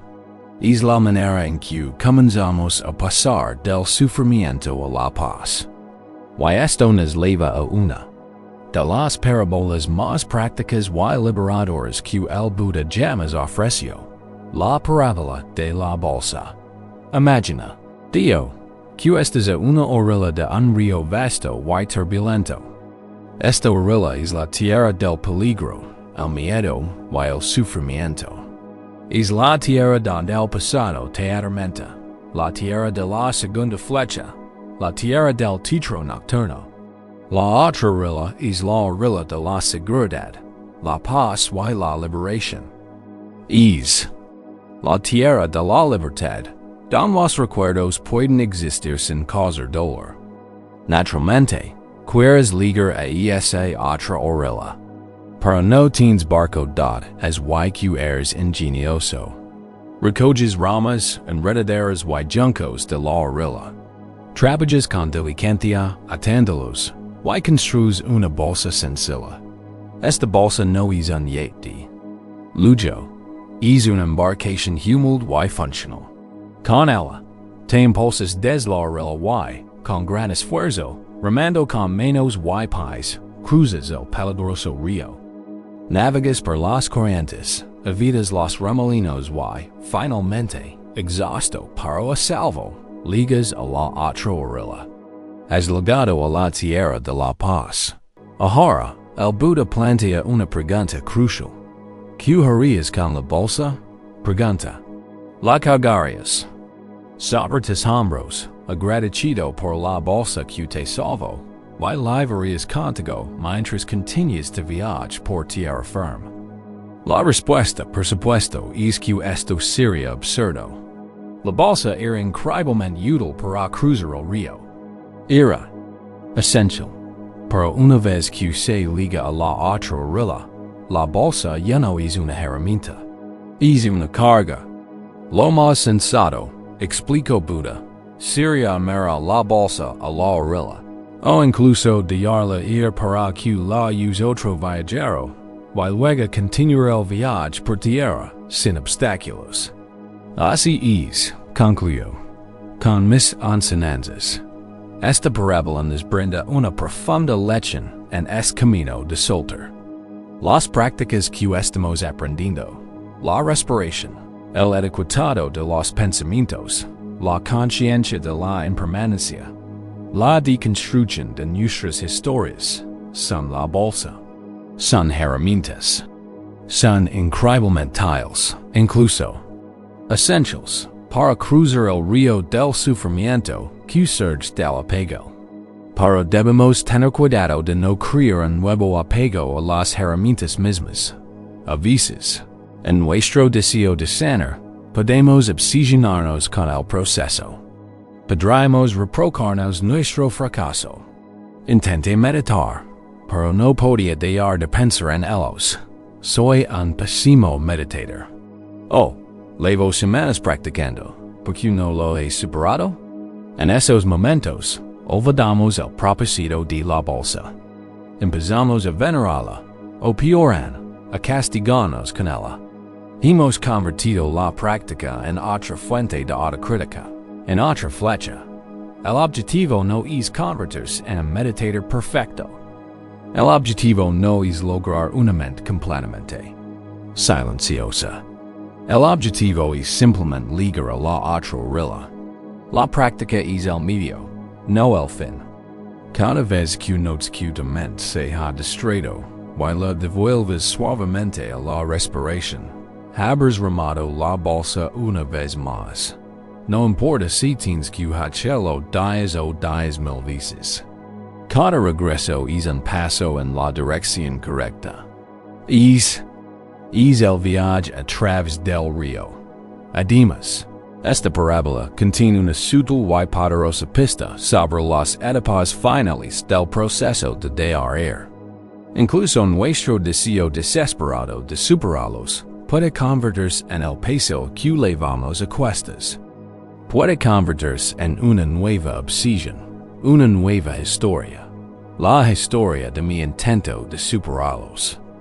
Esta historia puede ser tan pesada como la original. Permanecemos enfocados en ellos, incluso si es a través de la lente de intentar extirparlos. De nuestro corazón en dad, la verdadera otra orilla, no es un lugar donde has borrado violentamente todo recuerdo de la persona. Es un lugar donde puedes pensar en ella sin tener que recurrir a la segunda flecha. Es un lugar donde el recuerdo puede surgir, y se ve como lo que es un pensamiento, una joya en el río, y no tiene el poder de causarte un profundo sufrimiento. No has destruido la bolsa. Simplemente la has dejado a la orilla, la has dejado ir. Su propósito ha sido cumplir idiotad, así que los invito a reflexionar sobre esto. Cómo se relaciona con su propio proceso de sanación. Utilizan estas prácticas como una bolsa suave o las convierten en una pesada carga de expectativas. Pueden aflojar su apego al resultado. Pueden confiar en que cada pequeño momento de conciencia es una palabra que los acerca a la orilla. Aunque no la ven, hagamos una breve reflexión sobre esa otra orilla. Imagina solo por un momento cómo se sentiría estar allí. Imagina estar de pie sobre tierra firme. Miras hacia atrás, a través del agua, y ves la orilla de la que viniste. Todavía puedes verla, pero está lejos. Ya no tiene el poder de atraerte de vuelta. Sientes el sol en tu rostro. La tierra firme bajo tus pies. Respiras hondo y tus pulmones se llenan de aire fresco y limpio. Hay una sensación de ligereza en tus hombros. El lugar donde solías cargar esa pesada bolsa de piedras. Y esa pesada bolsa es libre. No libre de tu pasado, sino libre de peso de tu pasado. Los recuerdos son parte de tu viaje, la historia. De cómo construiste una bolsa y cruzaste valientemente un gran río. Pero ya no son tu destino. Tu destino está aquí, en esta orilla tranquila, donde espera el resto de tu vida. Mantén esa sensación de ligereza, de libertad. Esto no es solo una fantasía, es la promesa de la práctica. Cada vez que eliges la conciencia en lugar de la reflexión, estás construyendo tu bolsa. Cada vez que eliges la amabilidad en lugar del autocrítico, estás remando hacia esta orilla. Confía en el viaje. La bolsa está aquí para servir, no para ser servida. Sásala bien y preparate, cuando llegue el momento, para soltarla con gratitud, por supuesto. Continuemos nuestro viaje. Hemos aprendido a ver la bolsa de nuestras prácticas no como una carga, sino como una herramienta para cruzar el gran río. Ahora, debemos observar con atención los troncos más pesados que componen esa bolsa, aquellos que pueden engancharnos en el lecho del río, impedirnos llegar a la otra orilla. Nos encontramos ahora en la orilla del río, con nuestra bolsa de práctica en la mano. Hemos visto que esta bolsa es una herramienta para usar, no una carga para llevar eternamente. Pero al observar su construcción, podemos notar que algunos troncos están retorcidos y son increíblemente pesados. Están impregnados de un viejo dolor. Uno de los más pesados es la madera del resentimiento, la culpa, la ira y arrepentimiento. Para dejar atrás la bolsa en la otra orilla, para viajar ligeros en la nueva tierra de paz, debemos aprender el delicado y liberador arte del perdón. La palabra perdón puede ser muy difícil. Nuestra mente se resiste de inmediato. Perdonaos. Después de lo que hicieron, perdóname a mí mismo. Después de los errores que cometí, puede parecer que se nos pide que digamos que lo que pasó estuvo bien, que exculpamos a alguien o que borramos la injusticia que hicimos. Pero esto es una profunda incomprensión del perdón, tal como se enseña en la tradición budista. Perdón, Akshantian, el lenguaje antiguo, no es para la otra persona. No se trata de ella en absoluto. Es un regalo que te haces a ti mismo. Aferrarse a la ira, el resentimiento y la culpa es como beber una copa de veneno todos los días y esperar que la otra persona muera. ¿A quién le hacen solo a ti. Es carbon argente de ira que sostienes en la mano, con la intención de arrojárselo algún día. Te está comando la palma, aquí y ahora. El perdón es el acto simple, sabio y valiente de abrir la mano y dejar caer el carbón caliente. Lo haces no porque se lo merezcan. Lo haces porque temerecen estar libres del dolor de ser quemados. Exploramos esto a través de una historia clásica zen. Dos monjes viajaban juntos en una peregrinación que los había llevado muchos kilómetros. Llegaron a un río cuyo punto había sido arrastrado por la corriente. Una joven, vestida con finas sedas, permanecía en la orilla con aspecto afligido. Temía cruzar las aguas embravecidas por temer arruinar su hermoso kimono. Sin decir palabra, el mayor de los dos monjes se acercó a ella, la cargó sobre su lomo, la cruzó con ella el río agitado, y la depositó con cuidado en la otra orilla. Ella hizo una breve reverencia y continuó su camino sin siquiera agradecerlo. Los dos monjes continuaron su viaje. Pero el monje más joven estaba furioso, estaba escandalizado. Su manera un torbellino de juicios. ¿Cómo pudo hacer eso? Pensó. Los monjes tenemos prohibido tocar a una mujer. Y ella fue tan desagradecida. En Isakura le dio las gracias. Ha roto sus votos. Nos ha avergonzado. Durante horas, caminó en un silencio agitado, repasando la escena en su mente, avivando el fuego de su indignación. Finalmente, al anochecer, no pudo contenerse más. Le gritó al monje mayor. ¿Cómo puedes hacer eso ahí atrás? Conoces nuestros votos. Tocaste a esa mujer. La cargaste. ¿En qué estabas pensando?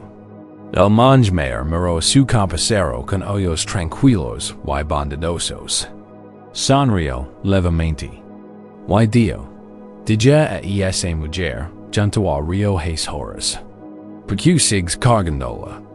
Esta es la pregunta que el perdente plantea esta noche. El evento terminó. La relación es cosa del pasado. Como la mujer junto al río, quedó escrita. ¿Por qué la sigues cargando en la mente? Cada vez que revives la discusión, cada vez que sientes esa oleada de aire o esa pensada de injusticia, estás cargando esa mujer y poniéndola sobre tus hombros de nuevo. Llevas una carga que pertenece al pasado. Es perten a menudo tiene dos caras. Y debemos ser lo suficientemente valientes para considerar ambas. La primera, y a menudo la más obvia, es perdonarnos. Esto no significa que tengas que amarlos. No significa que tengas que ser su amigo. No significa que lo sucedido fuera aceptable. Simplemente significa que estás tomando la decisión consciente de no permitir que sus acciones envenenen tu corazón. Es una liberación interna. Este, cancelando tu propia suscripción al sufrimiento. Es una declaración de que tu paz mental es más importante que sus malas acciones. Es el acto definitivo de reclamar tu poder. Ya no permites que alguien que una secuera este aquí determine tu estado interior da la segunda cara del perdón. Why? A menudo la más difícil es perdonarse a uno mismo. Cuises cargas con un profundo arrepentimiento.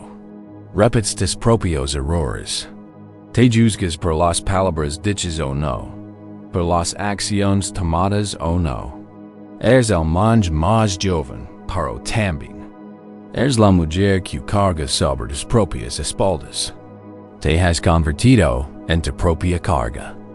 Perdonarse a uno mismo es reconocer que en ese momento, con la comprensión, la sabiduría y la capacidad emocional que tienes entonces, haces lo que haces.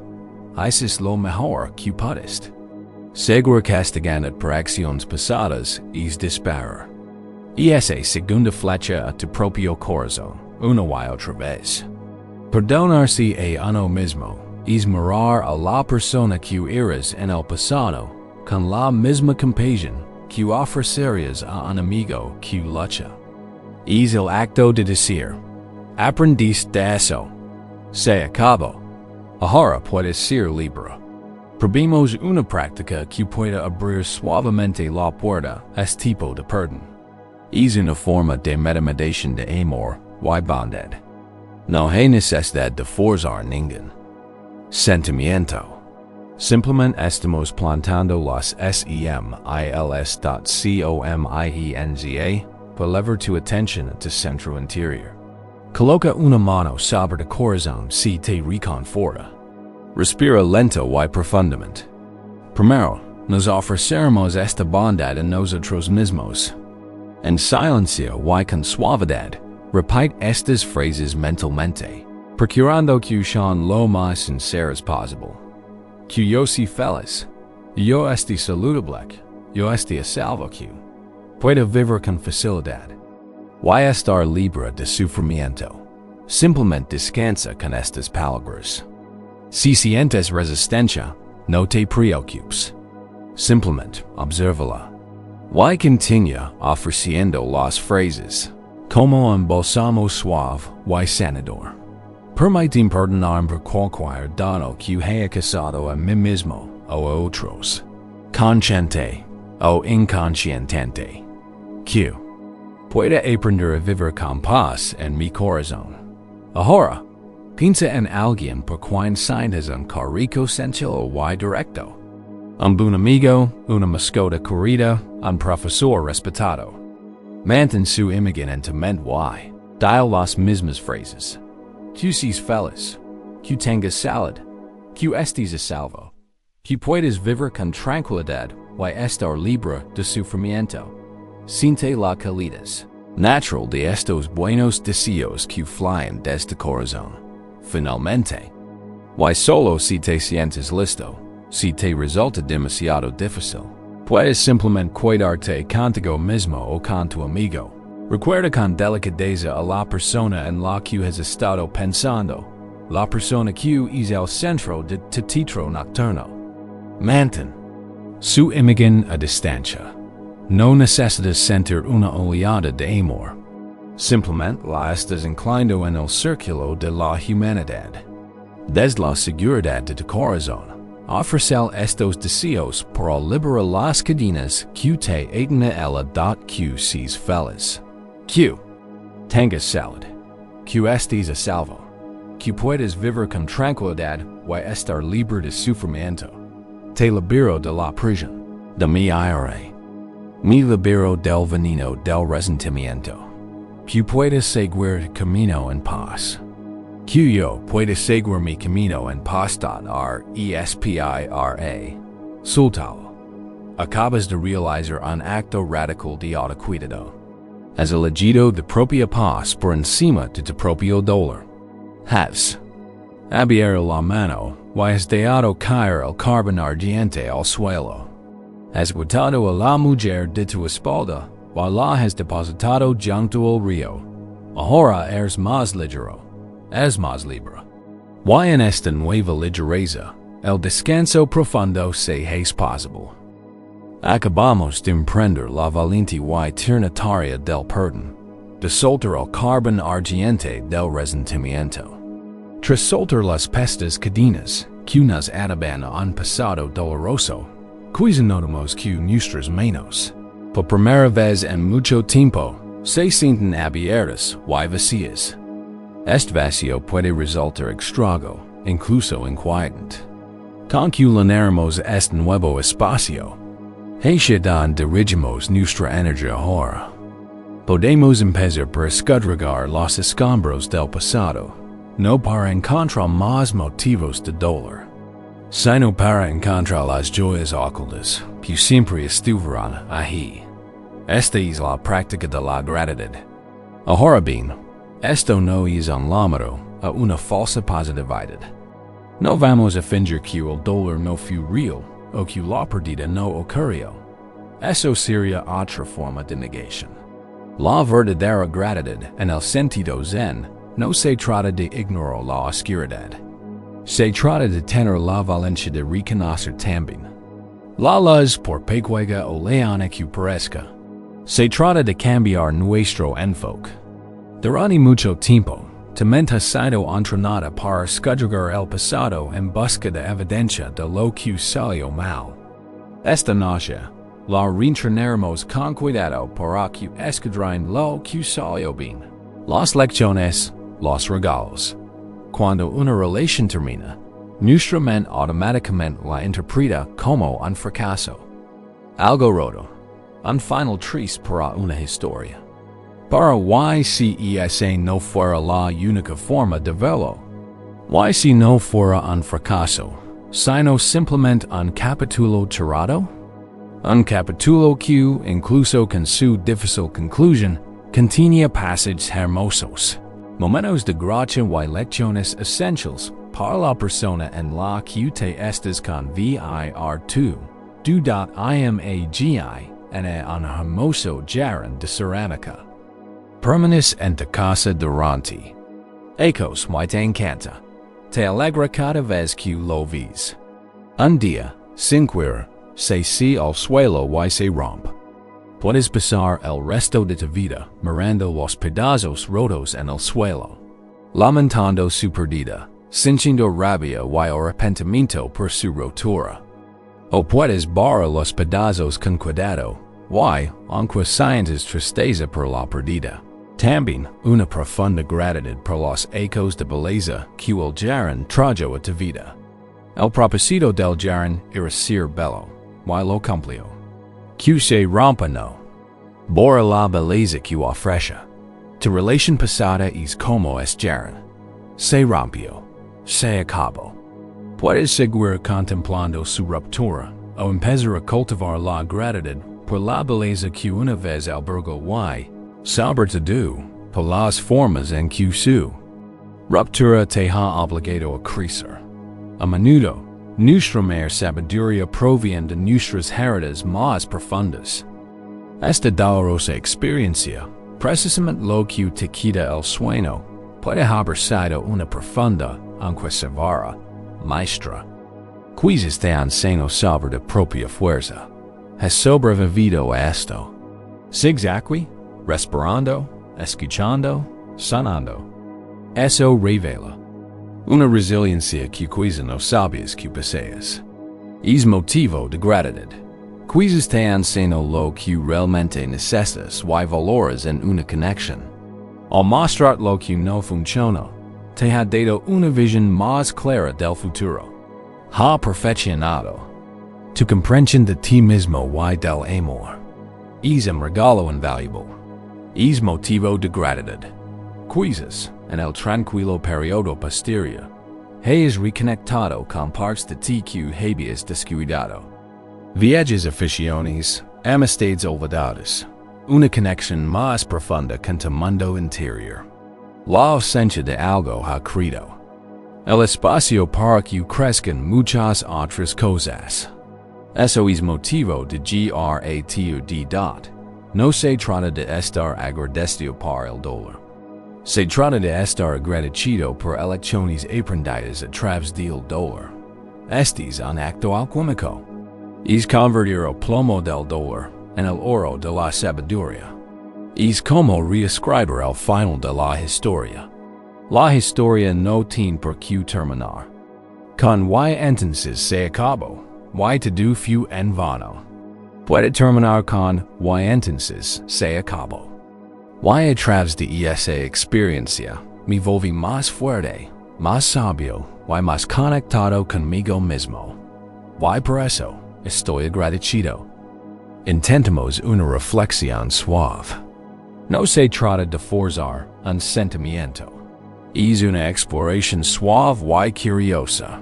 Mientras descansas aquí, deja que tu mente se desvíe. No al dolor, sino a todo el arco de la experiencia. Y haste esta amable pregunta. ¿Qué me enseñó esta experiencia sobre mí? Solo una cosa. Tal vez te enseñó que eres más resiliente de lo que pensabas. Tal vez te enseñó que tienes una profunda capacidad para amar. Tal vez te enseñó cuáles son tus límites absolutos. Simplemente encuentra una lección. Y cuando le aprendes, intenta sentir un destello de gratitud por esa sabiduría. Gracias por enseñarme esto. Ahora, intentemos uno más. Puedes recordar un solo momento de felicidad genuina y sencilla de esa época?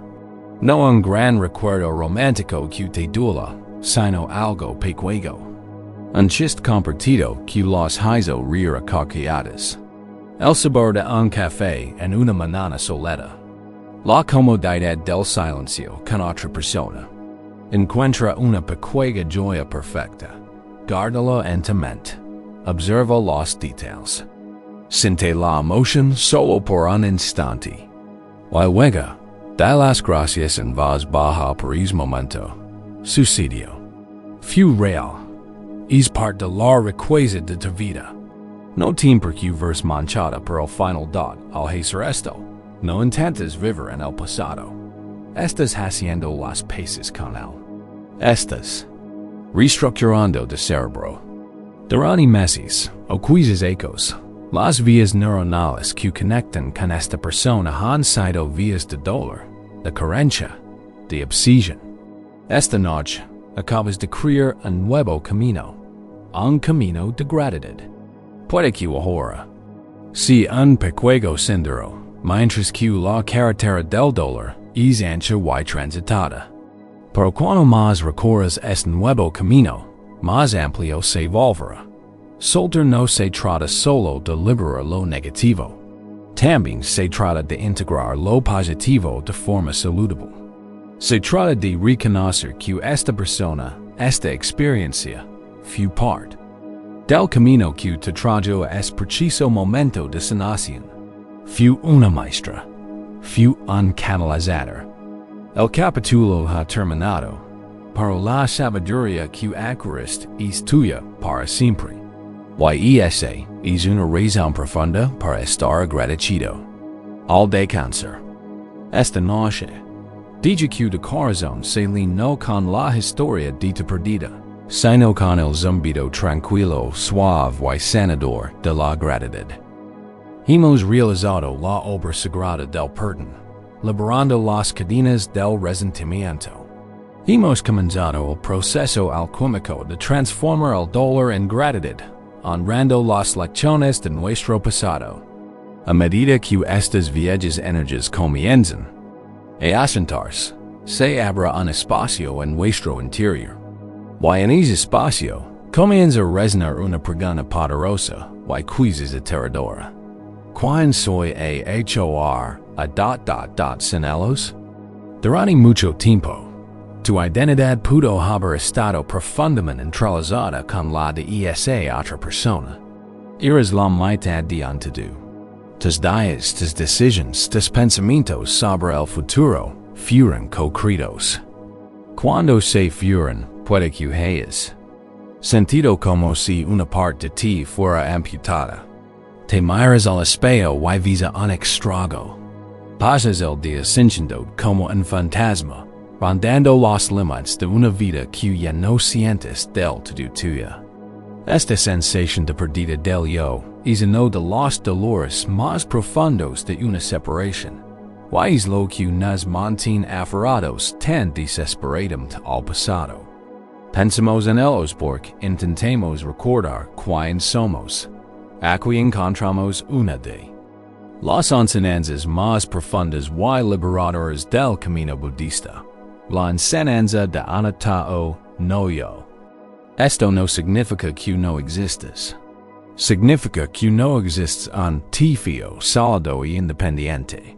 Tu sentido del yo, tu identidad, no es una piedra que llevas dentro. Es un verbo, no un sustantivo. Es un proceso fluido, una historia que se escribe constantemente lleno con las personas, los lugares y las circunstancias de tu vida. Tu identidad es como un río. Cambia constantemente. Fly constantemente. De niño, tu identidad era un niño. Luego te convertiste en un estudiante, quizás en un atleta o en un artista. Más tarde, podrás haber convertido en un profesional en tu campo. Cuando estabas con esa persona, tu identidad se convirtió en una pareja, un amante. ¿Lo ves? Tu sentido del yo no es algo estático. Es una constelación de roles, relaciones y historias en constante cambio. El sufrimiento que sientes, la sensación de estar perdido, proviene de aferrar a una de esas identidades pasadas. Proviene de creer que yo con ellos era tu yo real y permanente. Ahora que esta identidad se ha ido, te sientes vacío, borrado. Para anatanas enseña que este vacío no es un vacío al que temer. Es un espacio de infinitas posibilidades. Number. Has sido borrado. Has recibido una página en blanco. No has sido disminuido. Has sido abierto para un nuevo capítulo. Hay una hermosa parábola para este proceso en la naturaleza. Es la serpiente que muda su piel. Para que una serpiente crezca, debe desprenderse de su piel vieja, tirante y opresiva. Este es un proceso vulnerable. Por un tiempo, la serpiente está sensible y vulnerable, pero es absolutamente necesario. Si se aferrara a su piel vieja, se asfixiaría. No podría crecer, moriría. Es como esta serpiente. La identidad que tienes con esa persona era tu vieja piel. Te sirvió por un tiempo. Te protegió y fue el contenedor de tu crecimiento. Pero la has superado. La vida te pide que te deshagas. De ella ahora, se siente vulnerable. Se siente vulnerable. Es natural. Para aferrar a esa vieja piel. Revive los recuerdos para intentar sentir su familiar consuelo Isa hogar tu propio crecimiento. Soltaris el acto valiente de desprender de la vieja piel, para permitir que emerja una versión de ti mismo, más expansiva y acute ntica, entonces. Quien eres ahora. No eres el espacio vacío que de arnatras. Eres quien está consciente. De es espacio. Eres quien respira ahora mismo en esta habitación. Eres quien guarda toda la sabiduría de tus capítulos pasados. Eres un ser lleno de potenciales por descubrir. Intereses que ahora puedes perseguir. Amistades que ahora puedes profundizar y una relación contigo. Mismo que ahora puedes cultivar de una manera que nunca antes fue posible. Esta no es una tarea que debas realizar. Es un descubrimiento que debes permitir. Es una recuperación de energía. Durante tanto tiempo, tu preciosa fuerza vital, tu atención, tu PRAN, ha estado fluyendo hacia afuera, y hacia atrás, hacia un recuerdo, hacia un fantasma. Es hora de lo malo hogar. Entendemos una práctica de recuperación. Esto es una visualización. Así que diga que mis palabras dibujan una imagen en tu mente. Comienza por regresar tu atención a tu centro cardíaco. Imagina una pequeña y cálida bola de luz en el centro de tu pecho. Este es tu núcleo. Este es tu espíritu. Este es tu hogar. Ahora, en tu mente, visualiza a la persona en la que has estado pensando. Imagínala de pie a una distancia respetuosa. Y observa los hilos de luz, los cordones de energía, que se extienden desde centro hasta ella.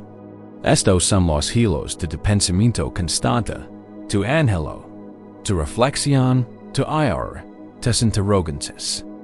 Observa cuando luz propia les estado enviando, intentando mantener vivo un fantasma en tu mente.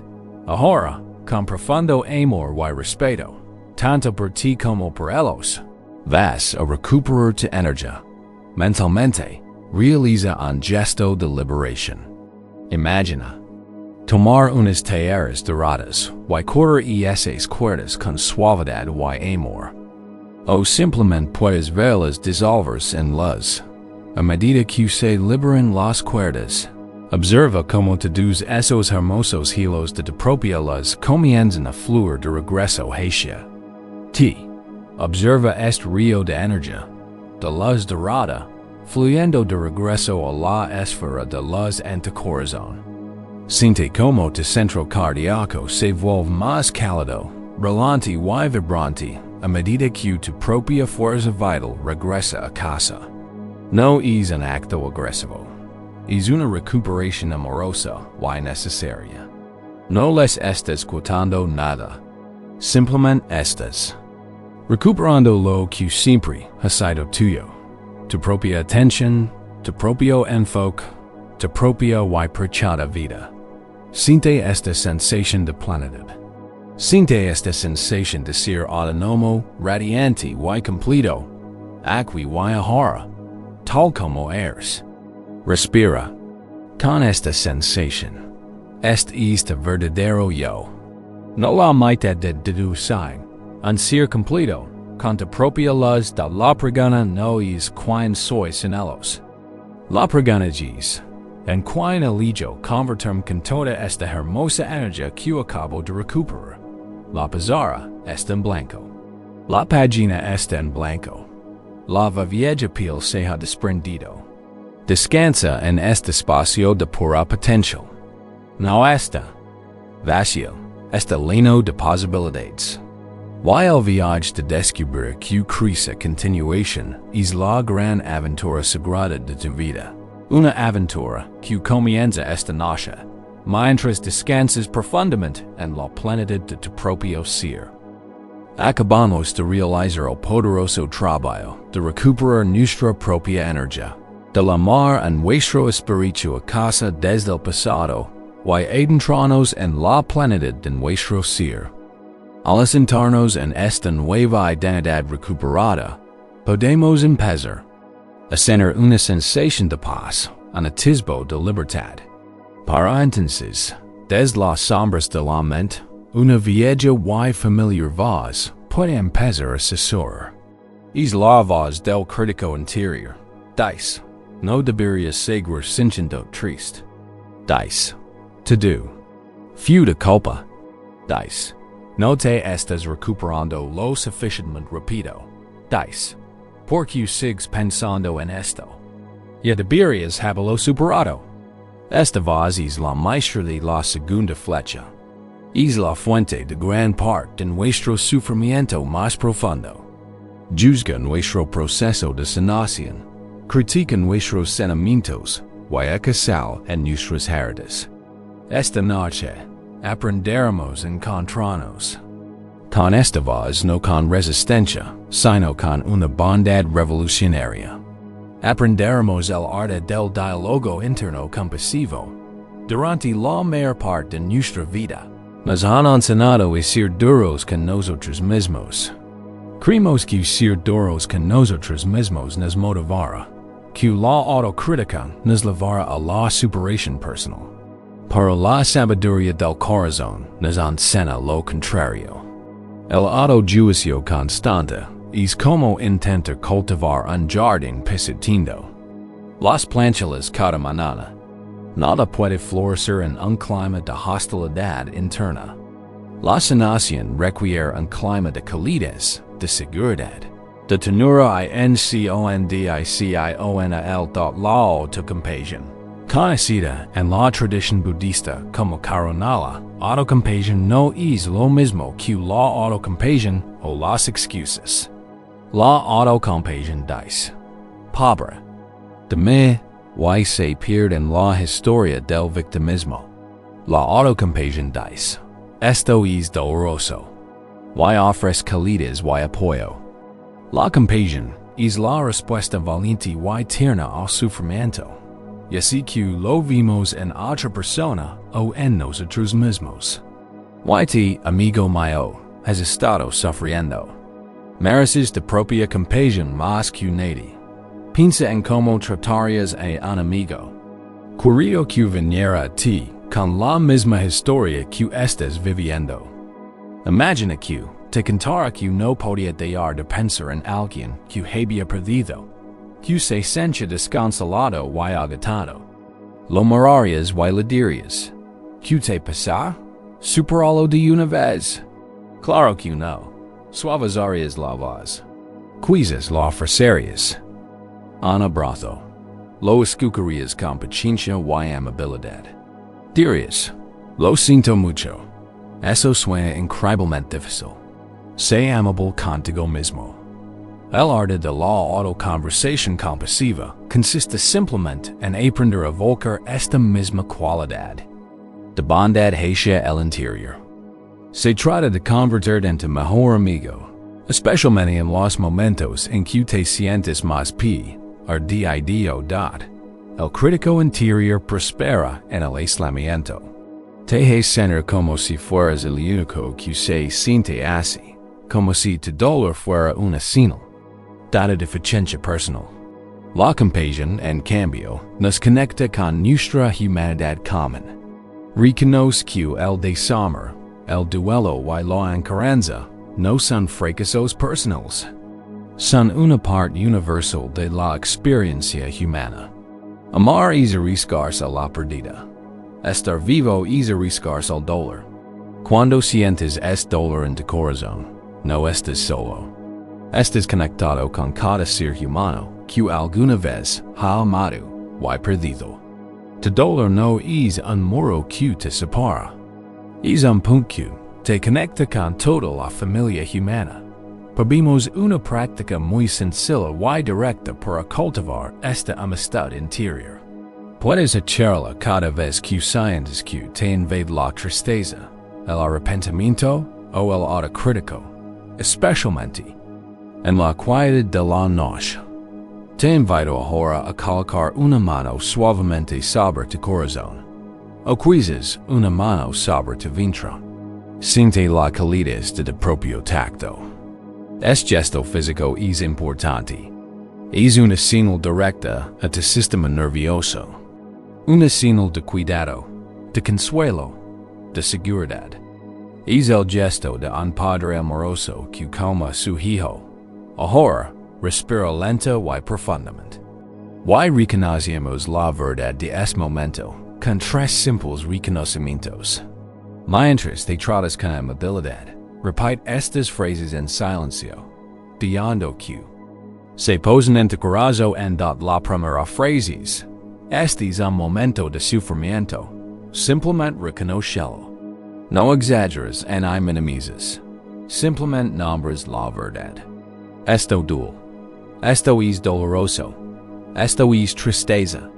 Al nombrar el sufrimiento, le quita su poder vago y monstruoso y lo ves como lo que es. Una experiencia que estás viviendo da la. Segunda frase es, el sufrimiento es parte de la vida. Este es el punto hacia nuestra humanidad común. Te recuerdas a ti mismo que no estás solo. Otras personas se sienten así. Esto es parte de la condición humana compartida. Es normal. Está bien sentirse así. Muchas personas han sentido este dolor antes que yo. Es paso de suave. De inmediato el veneno elandi de la crítica interna. Y la tercera frase, ofrecida con la mayor ternura, es que puedo ser amable conmigo mismo en este momento. Este es el ingrediente activo de la compasión. Es un deseo tierno, una intención sincera. Te estás dando permiso para ser tierno. Te estás ofreciendo la calidez que tan generosamente ofreces a los demás. Puedes acudir a esta frase. Que me di la compasión que necesito. Juntémoslo todo. Mano en el corazón. Respirando suavemente. Este es un momento de sufrimiento. Reconoce. Tu dolor. El sufrimiento es parte de la vida. Conectate con la humanidad. Que puede ser amable conmigo mismo en este momento. Ofrece bondad amorosa. Respira con calma unas cuantas veces. Siente el cambio en tu clima interior, del viento. Espero de la crítica, a la suave calidez de la compasión. Literalmente, estás reconfigurando la respuesta de tu cerebro a tu propio dolor. Estás aprendiendo a contenerte en lugar de atacar. Esto no es una solución única. Es un arte. Es una práctica. El crítico interno ha ensayado durante años. La voz de la compasión apenas está aprendiendo a hablar. Ten paciencia. Cada vez que decides afrontar el dolor con el suave proceso de tres pasos, fortaleces el músculo de la autocompasión. Creas un refugio interior seguro donde puede ocurrir la sanación genuina. Aprendes que la fuente más profunda de consuelo. Y amor que has buscado fuera de ti mismo, has estado esperando dentro de ti todo este tiempo. Descansa en ese abrazo interior esta noche. Estás a salvo. Estás contenido. Estás en casa. Con la suave voz de la autocompasión como guía, hemos creado un terreno seguro y fértil en nuestros corazones. Los vientos ásperos de la crítica interna se han suavizado. El suelo de nuestra mente, durante tanto tiempo compactado por las pesadas piedras del arrepentimiento y la rumiación, ha sido despejado y errado. Ahora está listo. Las malas hierbas del apego malsano han sido vistas como lo que son. Es hora de plantar nuevas semillas consciente y amorosamente. Es hora de cultivar un hermoso jardín interior. Durante mucho tiempo, tu energía mental ha sido consumida por un ciclo de pérdida y anhelo. La mente ha estado funcionando con un único y doloroso programa para soltar de verdad y encontrar una paz duradera. No basta con simplemente detener los patrones negativos. Debemos introducir y cultivar activamente los positivos. En la tradición budista, esto se considera el cultivo de estados mentales sanos. No solo estamos desherbando el jardín. Estamos plantando magníficas flores, árboles y hierbas medicinales que, con el tiempo, transformarán todo el paisaje de nuestro ser. Las semillas más potentes que podemos plantar se conocen como los cuatro inmencionables, o las primaveras. Les llama inconmensuраbles, porque su capacidad de crecimiento es infinita. Son cuatro cualidades del corazón que, al cultivarlas, conducen directamente a la erradicación del sufrimiento, tanto para nosotros como para los demás. Son la bondad amorosa, la compasión, la alegría compasiva, y la ecuanimidad, la primera. Semilla es la bondad amorosa. Omeda es el deseo simple y incondicional, de que todos los seres, incluyéndonos a nosotros mismos, sean felices. Lo hemos abordado en nuestra práctica del perdón. Es la base de un corazón sano. Es una calidad suave y radiante, una amabilidad fundamental hacia toda la existencia. Es lo opuesto a la mala voluntad o la ira. Cuando nos quedamos atrapados en el resentimiento hacia alguien de nuestro pasado, nuestra meta se bloquea. Al practicar el perdón, despejamos el canal para que esta calidad natural pueda fluir de nuevo. La segunda semilla es la compasión. Esta es la cualidad que acabamos de practicar con nosotros mismos. Es la respuesta del corazón al sufrimiento. Es el deseo de que todos los seres, incluyéndonos a nosotros mismos, se liberen de su dolor. No es compasión, que mira desde arriba, sino un sentimiento profundo con el guien.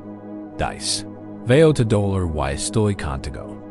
Tu propio desamor, precisamente lo que te ha causado tanto dolor, ha cultivado la tierra de tu corazón y lo ha vuelto increíblemente fértil para la compasión.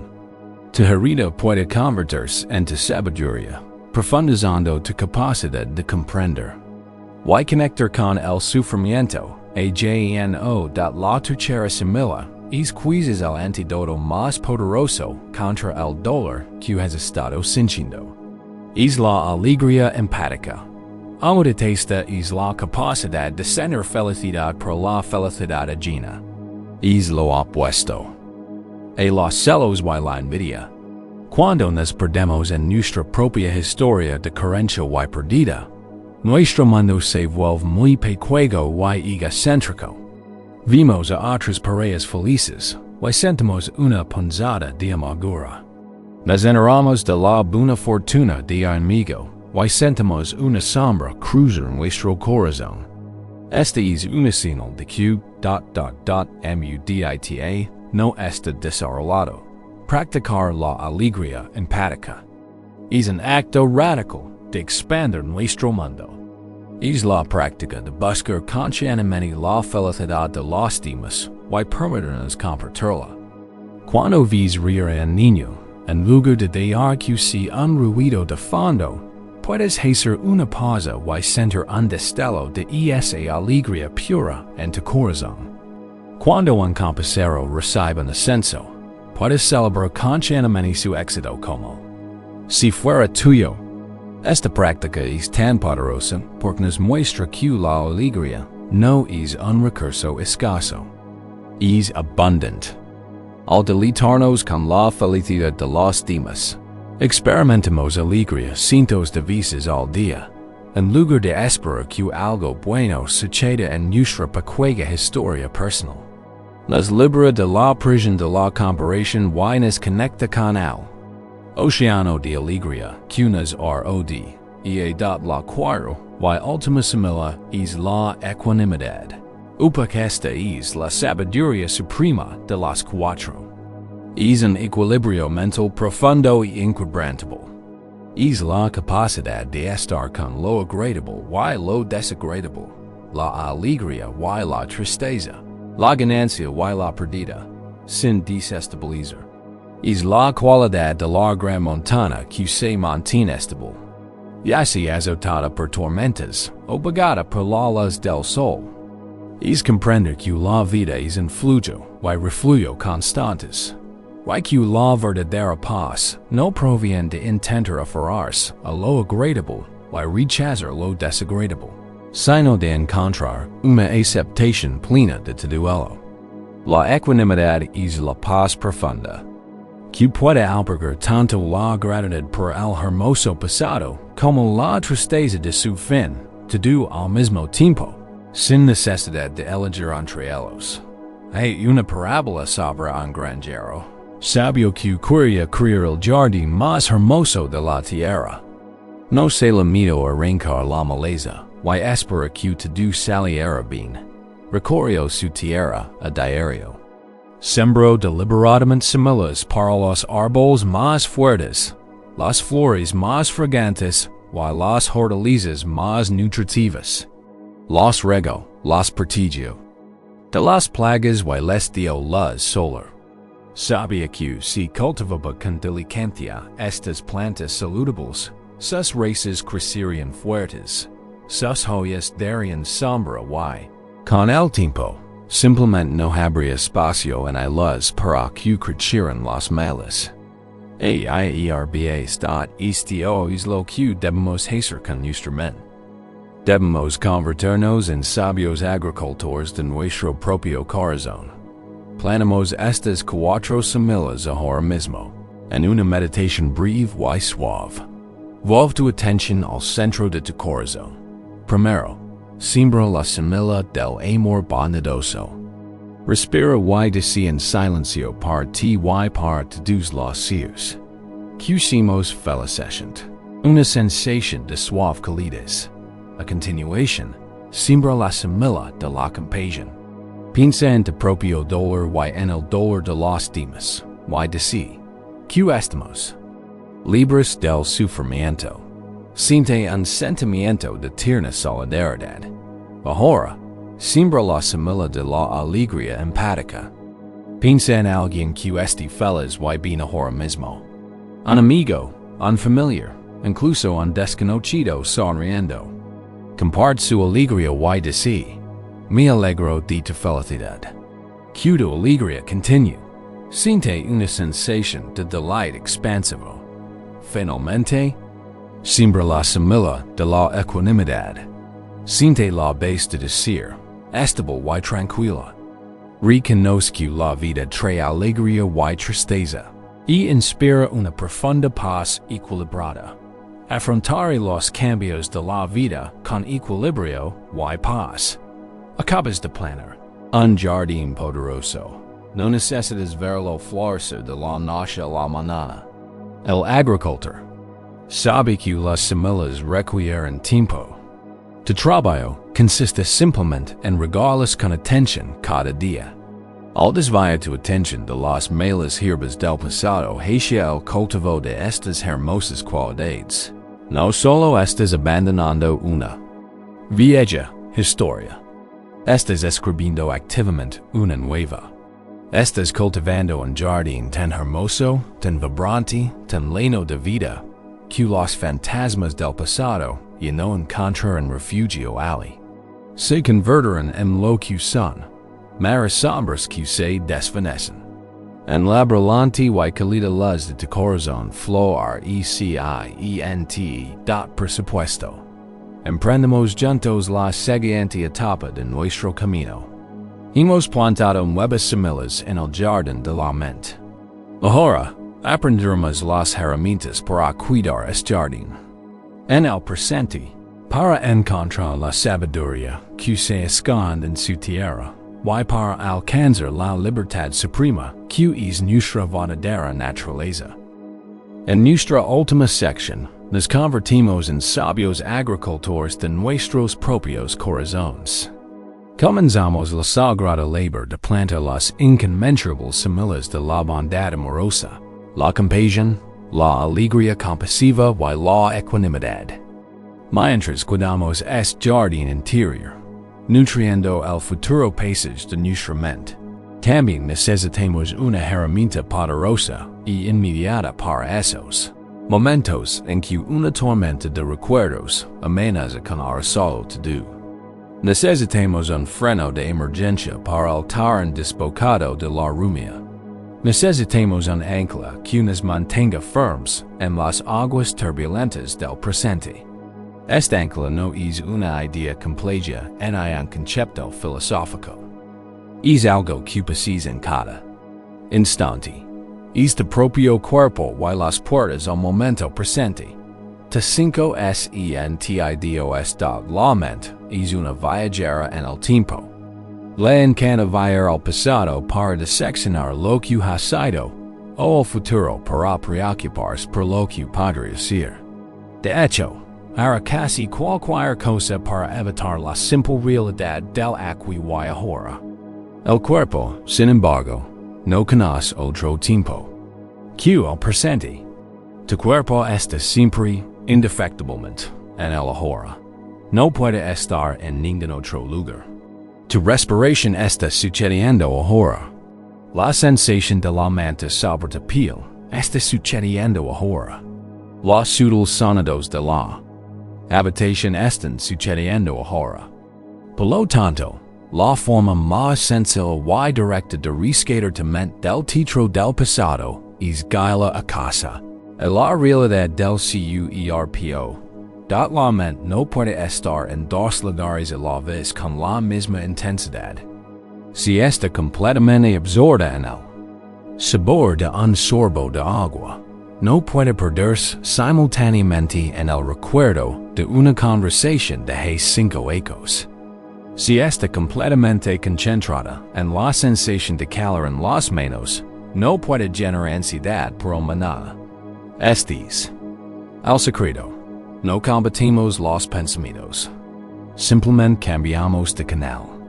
Desviamos nuestra atención del mundo fantasmal del parlatio mental al mundo vivo, palpitante y tangible de la experiencia sensorial directa.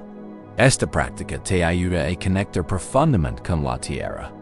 Cuando te sientes perdido en tus pensamientos, desconectado de la realidad, tus sentidos son la cuerda que te permite volver a la realidad. Son tu santuario. Siempre están disponibles, esperando a que les prestes atención así que emprendamos juntos un viaje por ese santuario. Haremos un recorrido lento y meditativo de los 5 sentidos. No hay nada que lograr. Simplemente observemos, con suave curiosidad, lo que ya está aquí. Esta es la práctica de volver a casa. Empecemos por el sentido de vista incluso con los ojos cerrados. En Hey Vision. Dirige tu atención a la pantalla tras tus párpados. Observa el juego de luces y sombras. Quizás percibas el tenue resplandor de una lámpara a través de tus párpados, creando sutiles patrones de rojo oscuro o naranja. Quizás ves nubes grises o negras amarronadas. Puede haber chispas o destellos de luz. No intentes interpretarlos. No intentes convertirlos en imágenes. Simplemente recibe estas impresiones visuales, como observarías un paisaje que pasa desde la ventanilla de un tren. Eres el observador sereno de este espectáculo de luz interior. Simplemente ves. Simplemente observas. Esto es lo que está sucediendo visualmente. Ahora sem o pas ahora al sentido de hecho. Tu conciencia se expande hasta convertirse en una gran antena parabólica abierta, que recibe todos los sonidos de tu entorno sin preferencias. En hay juicios. ¿Qué oís? Quizás puedes oír el sutil zumbido del dispositivo que estás escuchando. Quizás el susurro del aire de una rejilla de ventilación o el lejano ruido de un coche que pasa afuera. Quizás oigas los suaves crujidos y gemidos del edificio que se agita a tu alrededor. Incluso, podrías oír el sonido de tu propio corazón o el suave sonido de tu propia respiración. No etiquetes los sonidos como buenos o malos, agradables. O molestos. Unsanado es solo unsanado. Es una vibración en el aire. Recibello to do. Los sonidos fuertes y los suaves. Los sonidos cercanos y los lejanos. DJQ inundan tu conciencia. Esta es la sinfonía del momento presente. Simplemente estás escuchando. A continuación, dirigimos toda nuestra atención al sentido de tocar estas quizzes, el ancla más poderosa de todos. Comienza cinchando los puntos de contacto entre tu cuerpo y la superficie debajo de ti. Siente el peso de tu cabeza sobre el almohada. Siente la presión en tus hombros, tu espalda, tus caderas, tus talones. Nota la pura realidad de la gravedad, sujetando aquí. Ahora, leva de conciencia la sensación del aire en tu piel. Puedes sentir su temperatura. Puedes sentir su sutil movimiento. Dirige tu atención a la textura de la manta o las sábanas que te cubren. Siente la suavidad de la tela contra tus piernas, tus brazos, tu torso. Nota la sensación de la ropa contra tu cuerpo. DGQ sentido del tacto este tan concentrado que puedes describir estas sensaciones como minucioso. Detail. Siente la sensación de tus manos dan descansan. ¿Se tocan entre sí? ¿Son cálidas o frías? El mundo del tacto es un universo en sí mismo. ¿Y está sucediendo ahora mismo? Sé plenamente aquí, en tu piel. Ahora, exploramos el sentido de la esta. Sensación está profundamente conectada con la memoria. Pero para esta práctica, intentaremos experimentar sin la historia. Respira suavemente por la nariz. ¿Qué holds ahora mismo? ¿Cuál el aroma limpio de la ropa? ¿Cuál el aroma persistente de una loción o jabón? ¿Cuál el simple olor neutro del aire de la habitación? Puede que no huelas nada distintivo. Y eso también está bien. Simplemente observa la experiencia de olor. Observa la sensación del aire pasando por tus fosas nasales. Es una conexión íntima con tu entorno, que absorbe el mundo exterior en tu cuerpo con cada respiración. Permaneces presente para esta sensación sutil, a menudo pasada por alto. Finalmente, pasemos al sentido de esto leva tu atención al interior de tu boca. ¿Qué sabor sutil hay? ¿Es neutro? Ligeramente dulce o ácido. Observa la sensación de tu lengua en reposo. Nota la humedad. Incluso podrías tragar y seguir atentamente la sensación de esa acción. Hey, todo un mundo de sensaciones ocurriendo en tu boca ahora mismo, completamente independiente de cualquier historia del pasado. Permaneces presente. Acabas de recorrer el presente por completo. Te has anclado en la innegable realidad de tus sendos. ¿Cómo te sientes? Quizás hayas notado que, durante esos pocos minutos, el cine nocturno estuvo cerrado. El proyector estaba apagado. El fantasma estaba en silencio. Simplemente estabas aquí. Esta es tu puerta de escape. Esta es tu ancla. Cada vez que te dejes levar por la corriente del pensamiento, puedes optar por soltar esta ancla de los 5 sentidos. Puedes hacer una pausa y preguntarte, ¿qué 5 cosas puedo ver ahora mismo? ¿Qué 4 cosas puedo sentir? ¿Qué 3 cosas puedo oír? ¿2 cosas puedo oler? ¿Y una cosa puedo saborear? Para cuando hayas completado ese sencillo inventario, te encontrarás de nuevo en la base del presente. Estás en casa. Y aquí, en tu verdadero hogar, estás a salvo. Eres pleno y puedes descansar de verdad. Hemos aprendido a anclarnos en la firmeza del presente, usando nuestros sentidos como salvavidas para salir de las turbulencias del pasado. Al habernos anclado en este lugar de mayor estabilidad, ahora podemos permitirnos hacer algo verdaderamente extraordinario.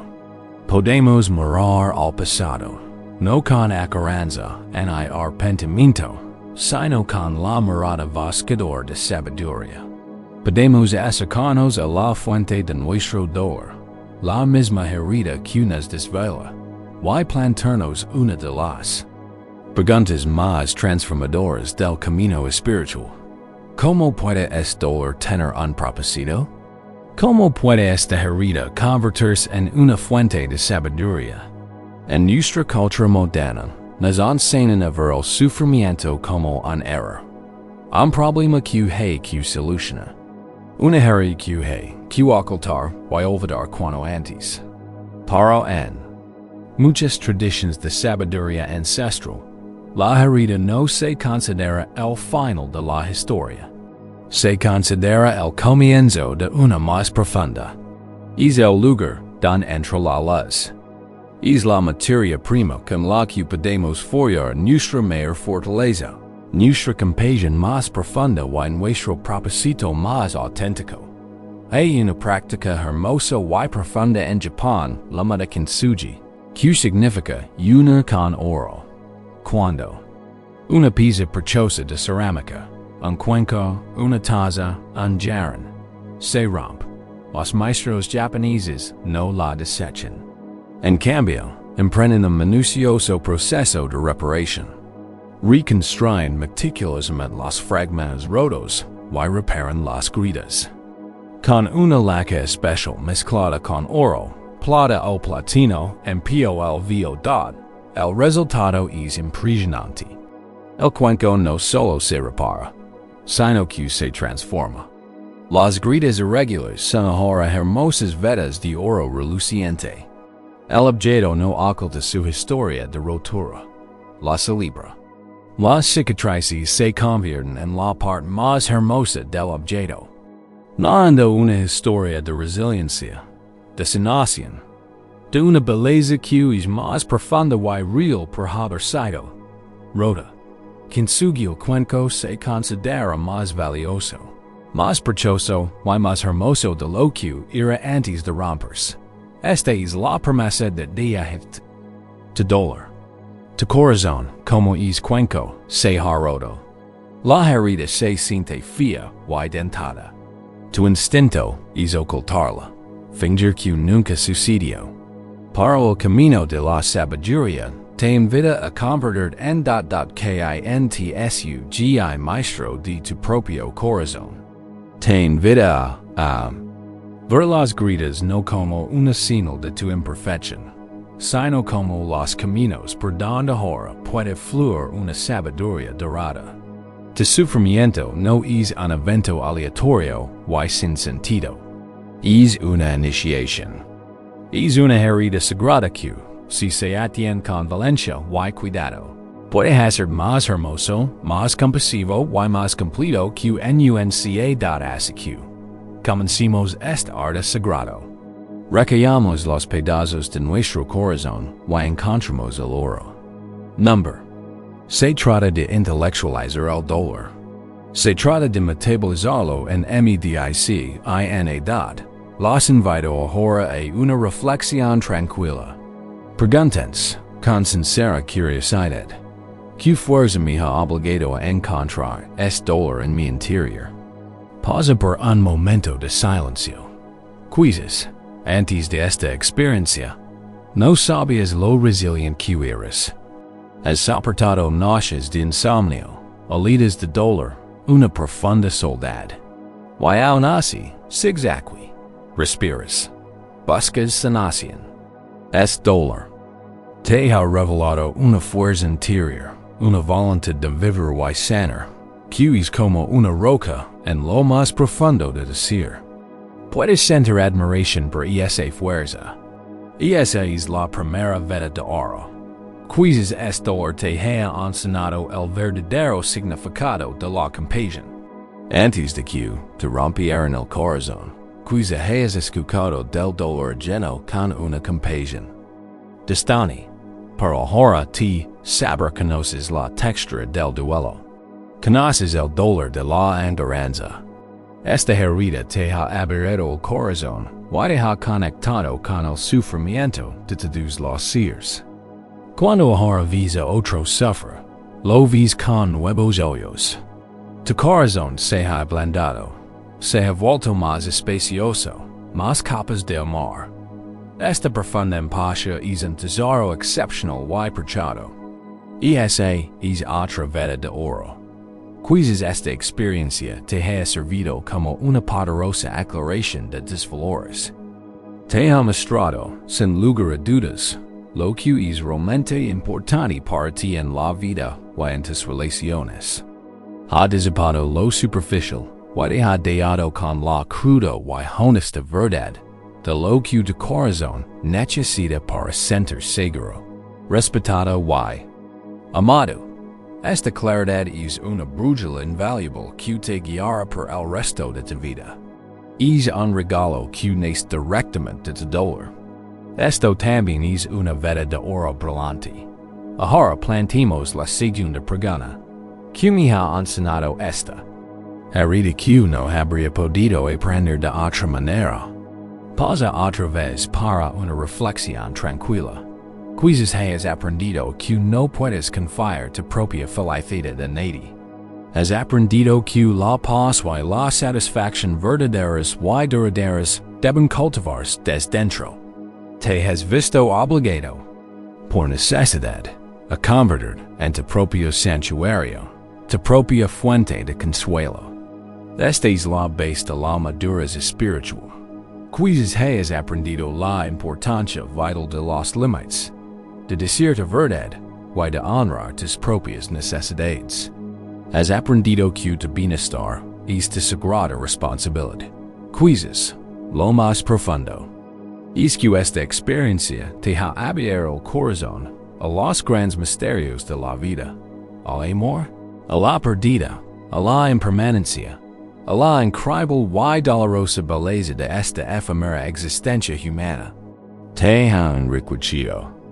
Ha añadido capas de carácter y sabiduría a tu alma que no podrás haber obtenido de una vida de tranquilidad ininterrumpida. ¿Lo ves? Tu dolor no ha sido en vano. Ha sido tu maestro, tu iniciador, tu guía feroz y amoroso. La historia de tu vida no es una tragedia sobre un cuento roto. Es la epopeya de un KINTSUGI maestro, remendando valente y hermosamente tu propio corazón con oro al descansar esta noche, mantén esta nueva perspectiva. Ve los patrones de tu corazón no como cicatrices feas, sino como un mapa de tu fortaleza, un testimonio de tu resiliencia, un deseo único y hermoso grabado en oro puro. Tu fragilidad es la fuente de tu mayor belleza. Tu herida es la fuente de tu sabiduría más profunda. Y en esta comprensión, finalmente podrás encontrar una paz profunda y con propósito, descansando en el magnífico y transformado recipiente de tu propio corazón sanado. Hemos encontrado la sabiduría en la herida, transformando nuestro dolor en propósito al verlo como un consejo maestro de un cuento roto. Hemos encontrado el oro. Ahora estamos listos para dar el paso final y más profundo en nuestro camino de liberación. Estamos listos para mirar más allá del cuento mismo, más allá de las gritas, más allá del oro, más allá de la historia, y indagar en la naturaleza misma de la arcilla de la que fue hecho. Vamos a la raíz del asunto. Aquí, en la cámara más profunda de la sabiduría budista, encontramos la enseñanza más liberadora, la más desafiante y la más pacífica de todas, la enseñanza de la vacuidad, OSHUNYATA, de la palabra vacío. Puede sonar aterradora, puede evocar imágenes de un vacío frío y nihilista, de la nada, de la negación de la vida. Pero esto es un completo malentendido. El vacío, en este contexto, no significa inexistencia. Significa estar vacío de un yo separado, sólido y independiente. Es una enseñanza no de negación, Signo de interconnection radical y potential infinito. Es la lave secreta que abre la prisión de nuestro sufrimiento. Volvamos a la persona en la que no puedes dejar de pensar. Entemente, aparece como una entidad sólida e inamovable. Ellos. Tu mente credo un archivo detallado. Su rostro, su voz, sus hábitos. La historia de su relación. De igual manera, tienes una idea sólida de mí. Yo, el que se cuido. Yo, el que sufre. Y tienes una idea sólida de la relación. Algo que existió, y ahora está roto. Tenemos estos tres conceptos sólidos. Yo, ti y la relación. Y todo nuestro sufrimiento proviene de la dolorosa interacción entre estas cosas aparentemente sólidas. Pero la enseñanza de la vacuidad nos invita a mirar más de cerca. Tenemos el concepto de ellos. ¿Quién es esa persona? Es solo su cuerpo. Su cuerpo cambia a cada instante, compuesto de elementos ajenos a él. La comida que comió, el agua que bebió, el aire que respiró. ¿Son sus pensamientos? Sus pensamientos cambian constantemente, influenciados por todo lo que leen y experimentan. ¿Son sus sentimientos? Sus sentimientos son tan fugaces como las nubes en el cielo. Cuando buscas con mucha atención en ellos. Sólido, permanente y independiente que existe separado de todo lo demás en el universo, no lo encuentras. Lo que encuentras es un proceso, una confluencia de causas y conditions, un patrón temporal inseparable del resto de la vida. Lo mismo ocurre con ti. El te, que es aquí esta noche, no es el mismo ti que existía hace 5 ecos. Cada célula de tu cuerpo ha cambiado. Tus pensamientos, tus creencias, tus sentimientos, todo ha cambiado. Ti también eres un proceso, no algo fijo. Eres un verbo, no un sustantivo. ¿Y que hay de la relación? ¿Era algo sólido?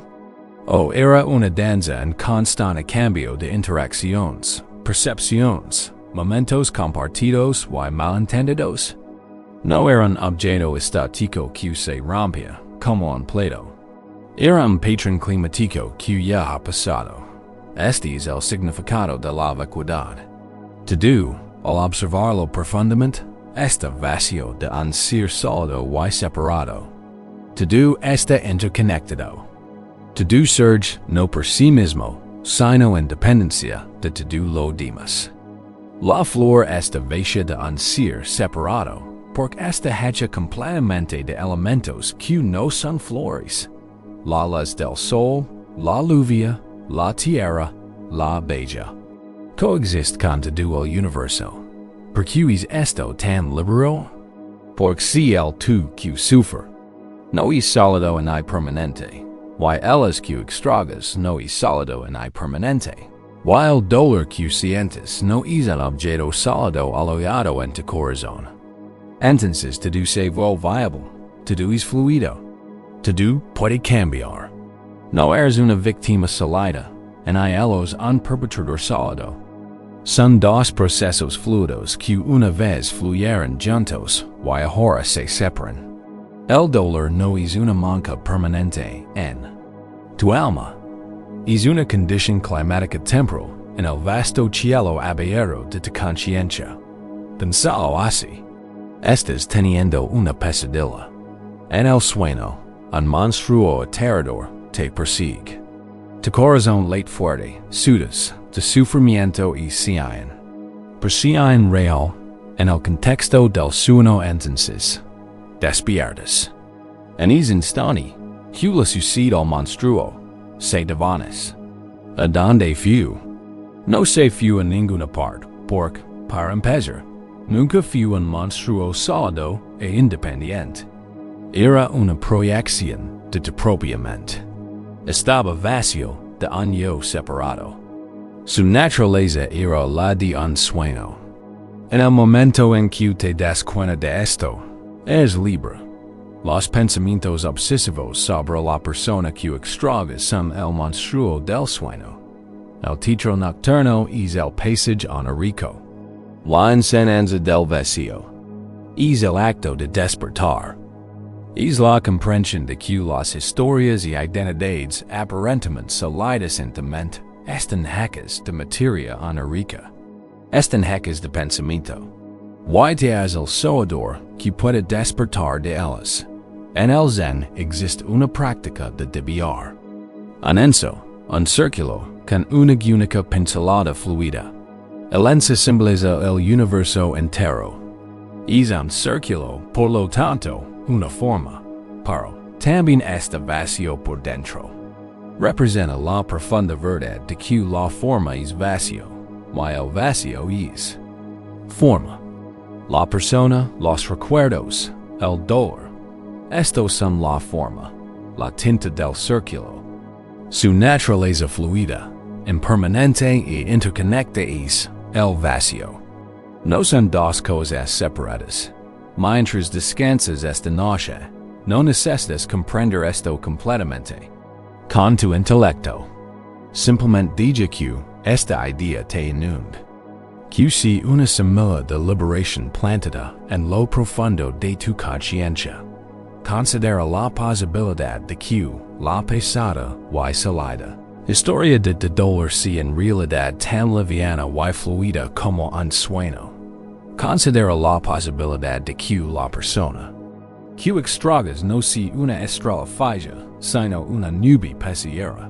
Considera la posibilidad de que no seas una cosa rota y salida, sino el vasto cielo abierto y vacío en el que todas las nubes, tanto tormentosas como brillantes, pueden surgir y pasar sin dejar un solo rastro. Descansa en esta amplitud. Esta es la libertad suprema. La libertad que surge al comprender que no hay prisión, en hay prisionero, en hay guardia. Solo existe el cielo abierto de la conciencia. Y eres. Es cielo. Siempre lo has sido.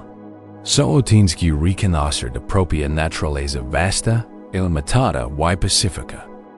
Nos hemos elevado al cielo de la sabiduría profunda, vislumbrando la naturaleza vasta, fluida y interconectada de todas las cosas.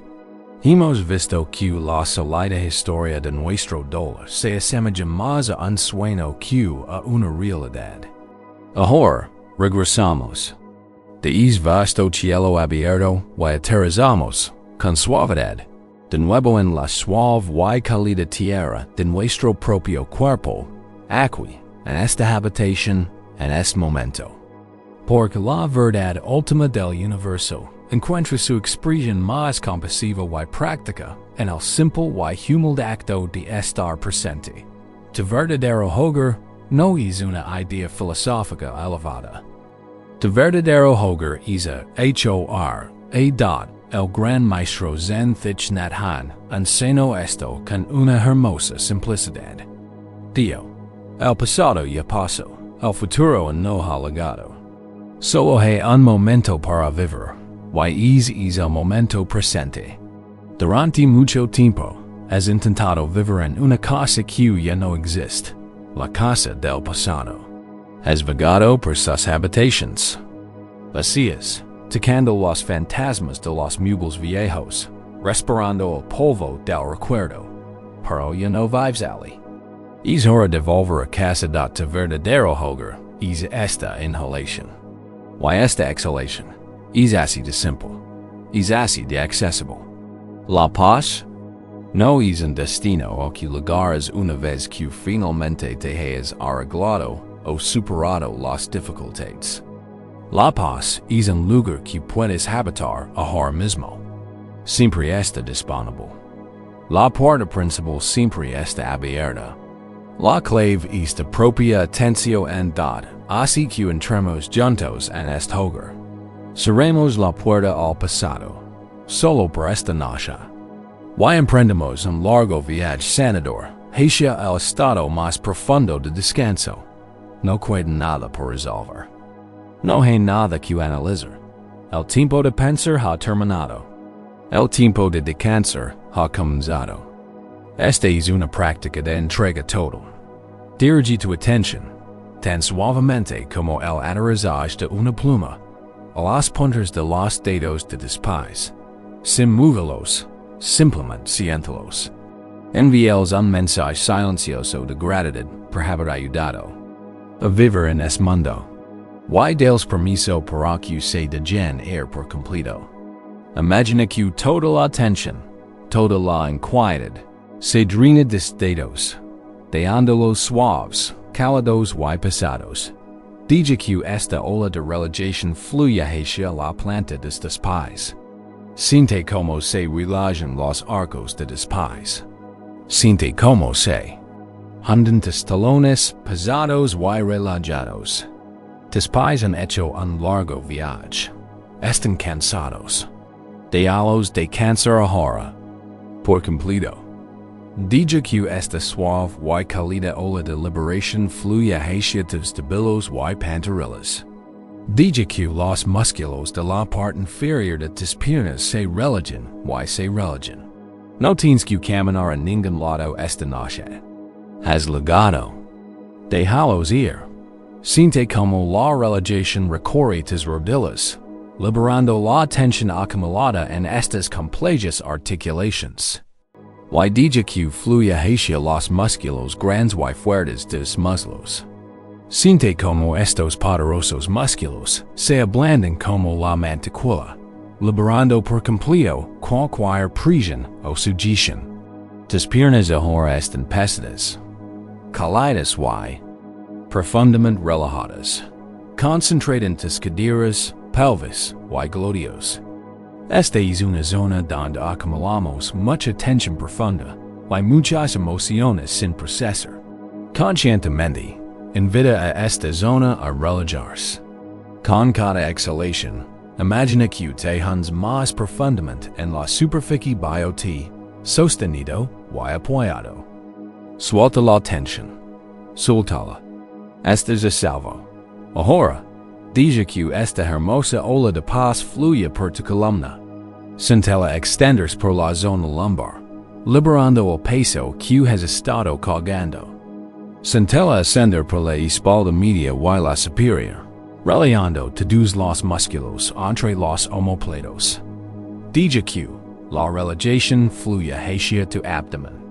Deja que tu vientre esté suave y relajado. Deja que tus órganos internos descansen. A menudo retenemos el miedo y la ansiedad en las entrañas. Suéltalos ahora. Con cada respiración, un poco más. Suaviza. Libera. Siente la ola de relajación extendiéndose por tu pecho hasta tu corazón. Siente como tu corazón late con firmeza y calma. Deja ir el dolor. Deja ir la presión. Envuelve tu corazón con una sensación de calidez y paz. Déjalo reposar en una cuna de amorosa bondad.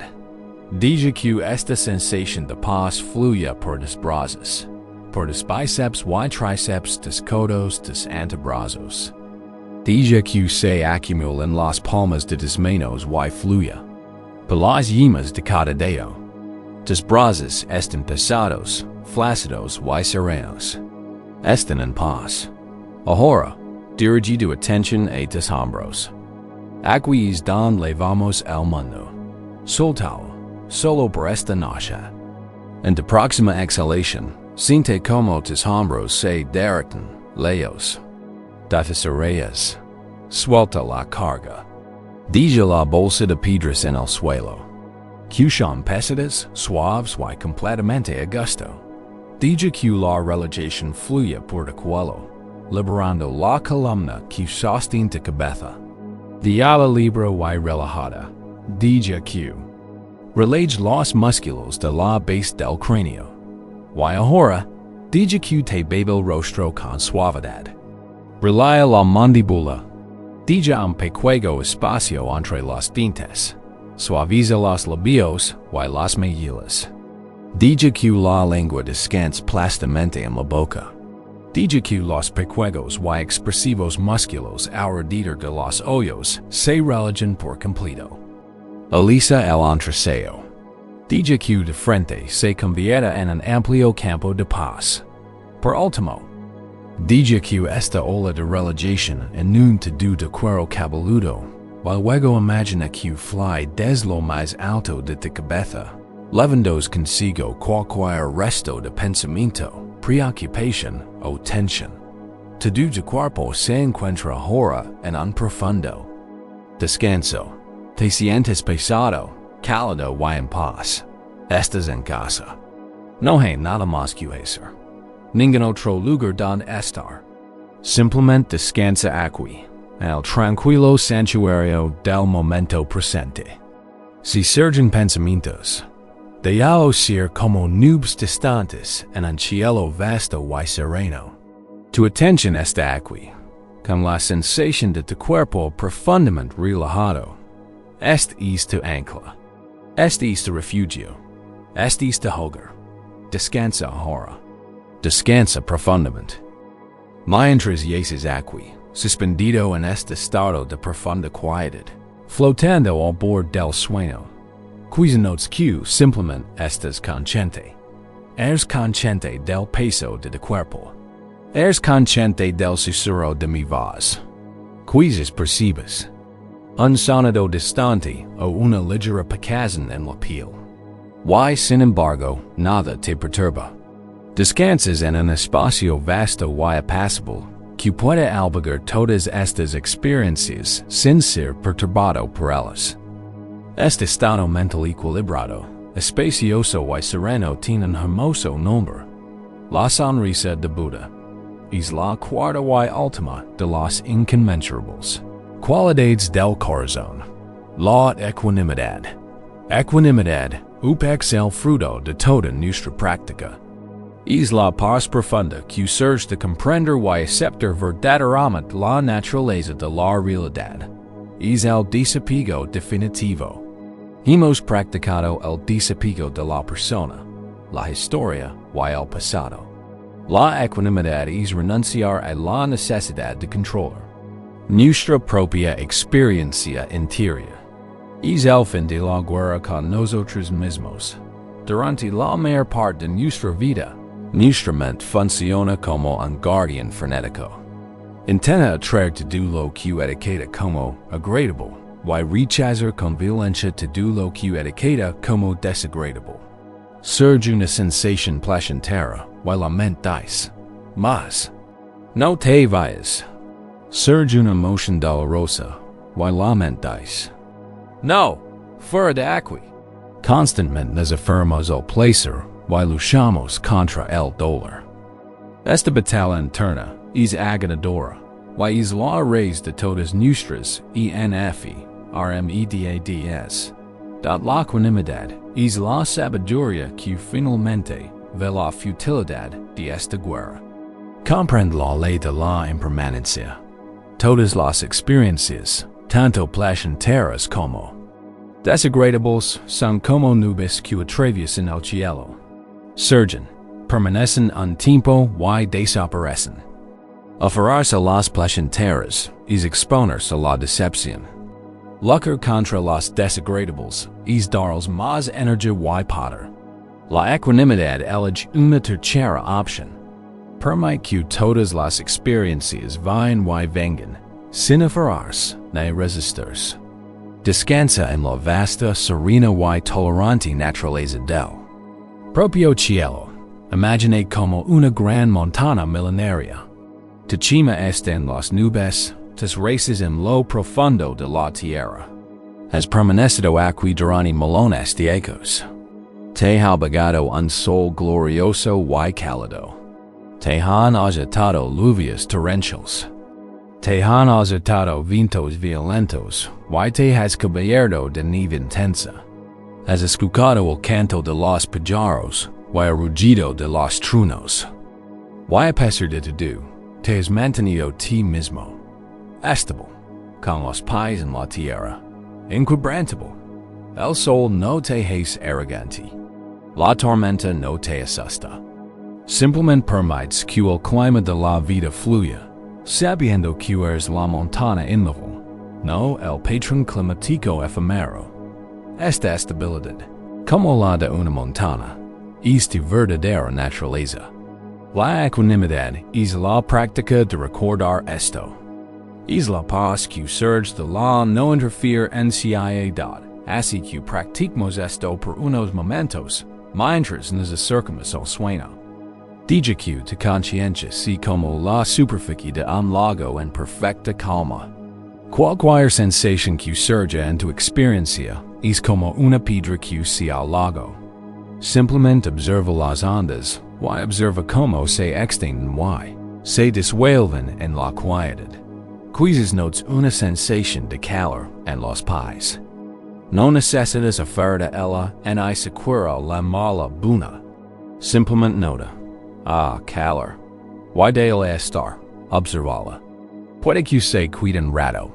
Puede que se desvanezca. Tu mente permanece en equilibrio, en calma. Quizás sientas una picazón en el brazo. Esta es una prueba clásica de equanimidad. La reacción inmediata de la mente es de aversión. Dejaste de esto. Pero puedes, aunque sea por un instante, no reaccionar. Puedes simplemente observar la sensación de la picazón con una curiosidad fría y científica.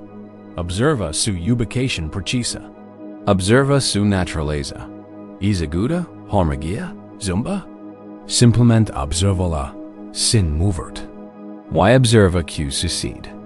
A menudo, una sensación observada con este tipo de tensión equilibrada cambiará y se disolverá por sí sola. Estás aprendiendo a no ser esclavo de tus propios impulsos. Un sonido viene del exterior.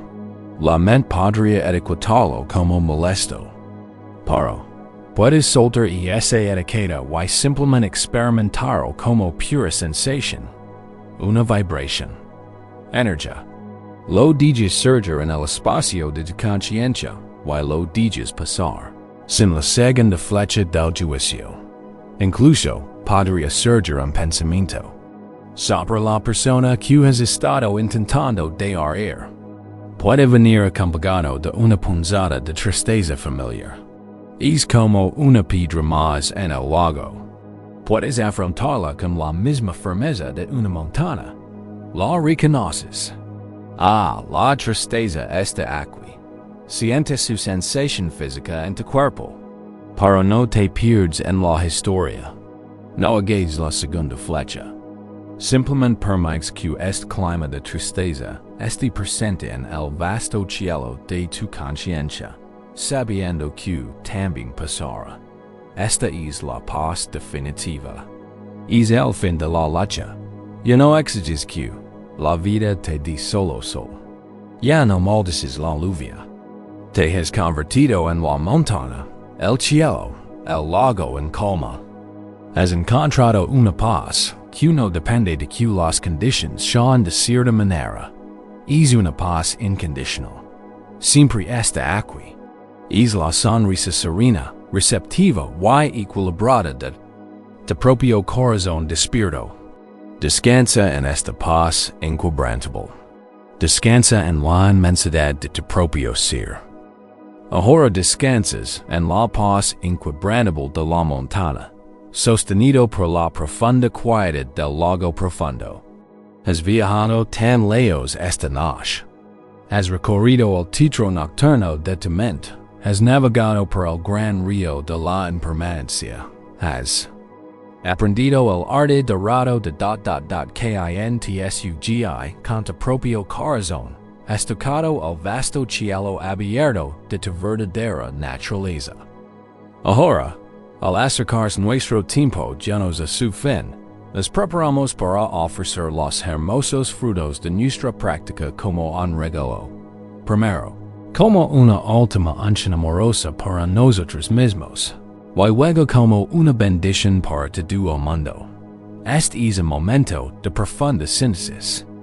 Reunimos todos los hilos de nuestro camino, la sabiduría, la compasión, la paz, y los entralizamos en una última y poderosa oración de amor y bondad.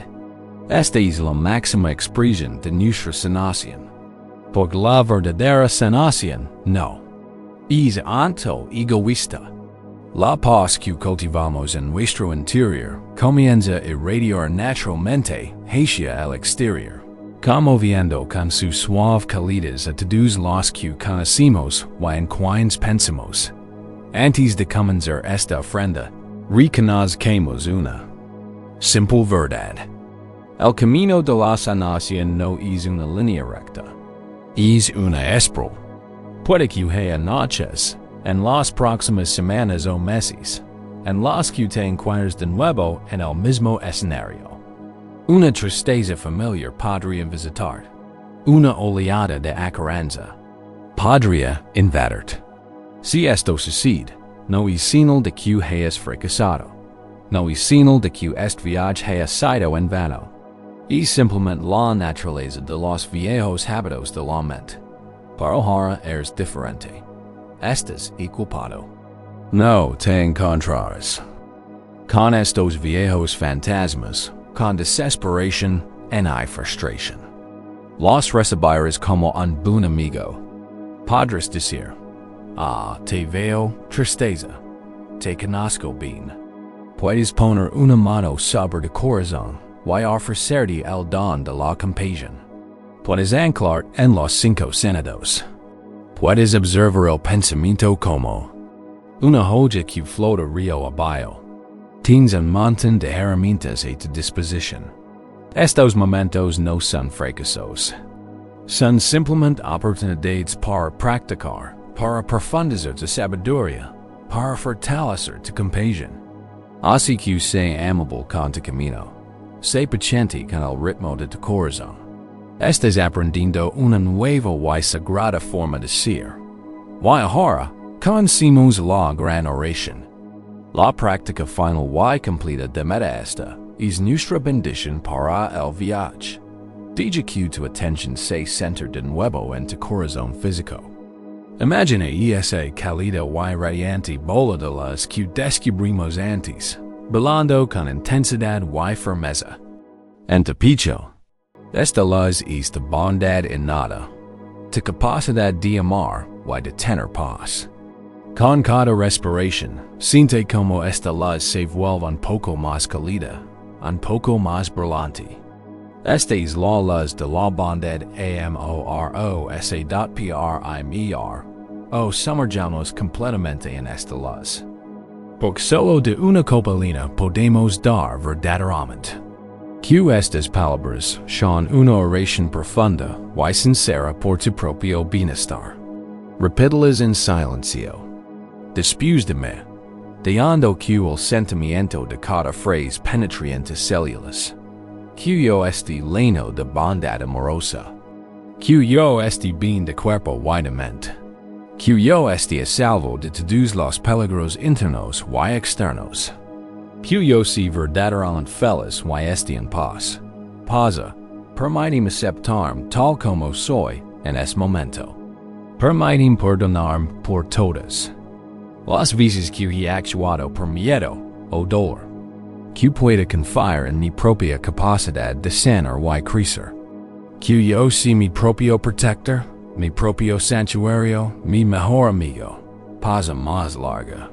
Permite que el sentimiento de amor propio y aceptación emprenda ser.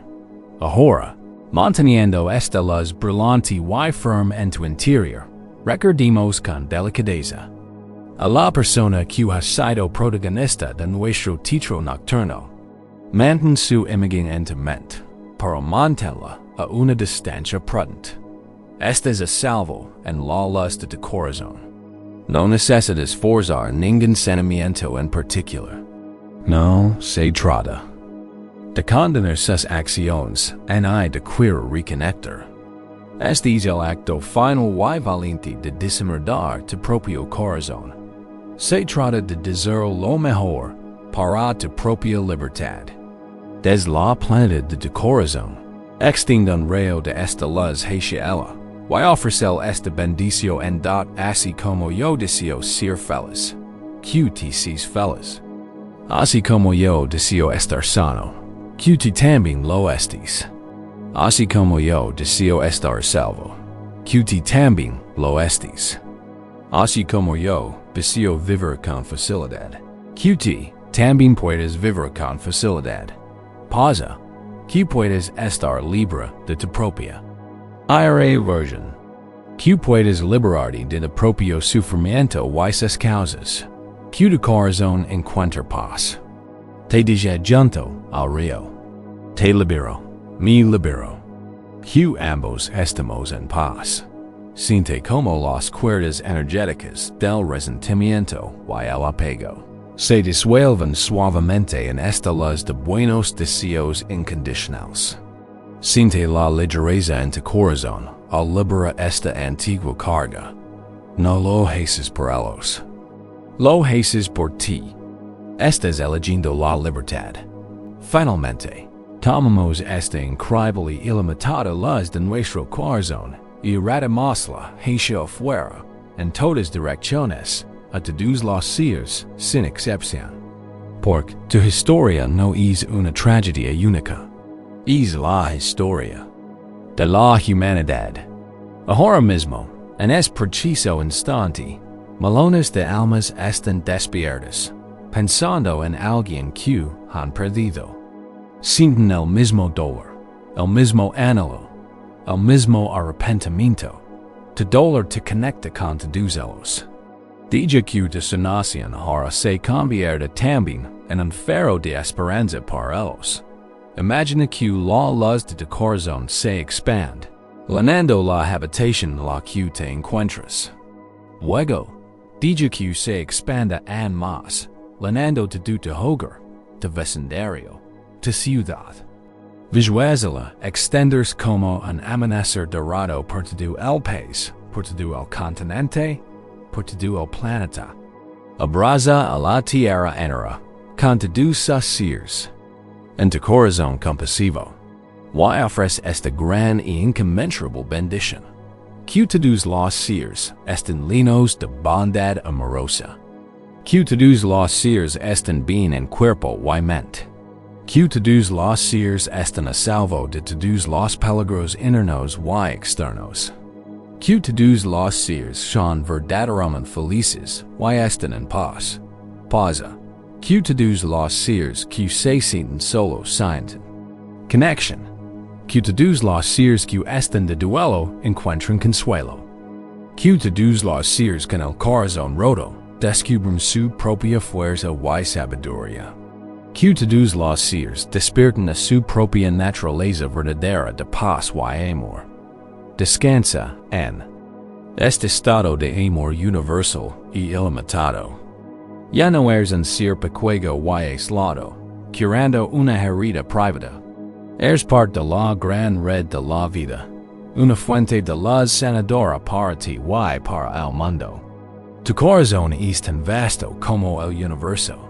Tu capacidad de amar es inconmensurable. Aférrate a esta verdad mientras te sumerges en la paz más profunda. Eres una bendición. Tu vida es una bendición. Todo está bien. Habiendo extendido la calidez infinita de tu corazón a toda la existencia, regresemos ahora a la fuente misma de Don Sergio y esa paz. Esta noche haremos último viaje, un viaje interior. Desde la inmensidad del mundo hasta la quietud absoluta en el centro de tu propia mente. Aquí descubriremos tu santuario supremo, el espacio silencioso entre tus pensamientos. A lo largo de nuestro recorrido, hemos trabajado con pensamientos. Los hemos observado, etiquetado, deconstruido y hallado sabiduría en ellos. Pero ¿quién es el que observa? ¿Cuál es el contexto en el que surgen estos pensamientos? Tu verdadera naturaleza. No es el pensamiento. No es el sentimiento. Number. Es la historia.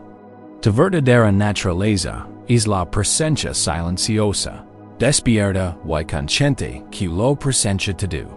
Imagina que tu conciencia es el vasto, despejado e infinito cielo azul. Pensamientos, sentimientos y sensaciones son como nubes que flotan en este cielo. Algunas nubes son blancas, esponjosas y hermosas. Otras son oscuras, tormentosas y turbulentas. Pero el cielo nunca es dañado por las nubes. El cielo nunca es manchado por ellas. Las nubes no son el cielo. Son simplemente visitantes de paso.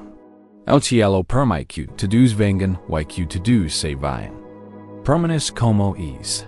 Vasto, abierto y en paz. Es el cielo. Es credo erróneamente que es la nube tormentosa del dolor. Pero es el cielo que la contiene.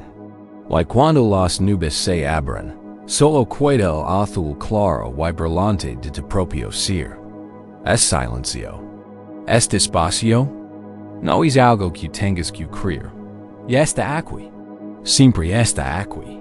Es la esencia misma de tu conciencia. Nuestra práctica final es simplemente observarlo. Dirige tu atención muy suavemente al flujo de tu mente. No intentes detenerlo. Simplemente observa. Surgirá un pensamiento. Déjalo. Observalo con claridad. Y luego, observalo mientras se disuelve.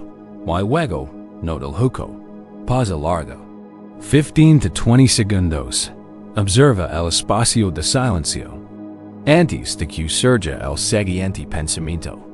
Larga pausa. Descansa tu atención en ese espacio.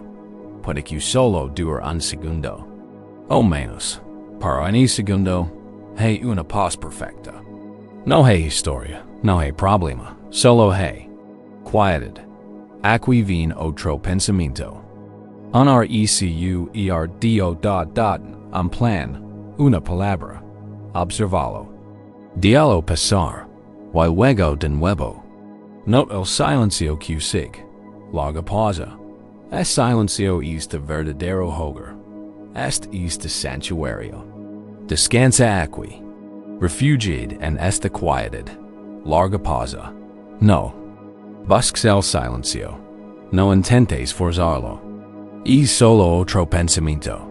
Simplemente observalo cuando aparezca de forma natural. Un pensamiento. Pausa. Silencio. Larga pausa. Otro pensamiento. Pausa. Silencio. Larga pausa. Esta es la respiración de la mente. El pensamiento es la exhalación. El silencio es la inhalación. Descansa en esa inspiración silenciosa. Deja que te nutra. Deja que te sane. El proyector del cine nocturno finalmente se quedó sin película. La pantalla está blanco. Pero este vacío no está vacío. Está lleno de paz. Está lleno de potencial. Es la quietud de la que nacen todas las cosas bellas. Ya. No necesitas esforzarte.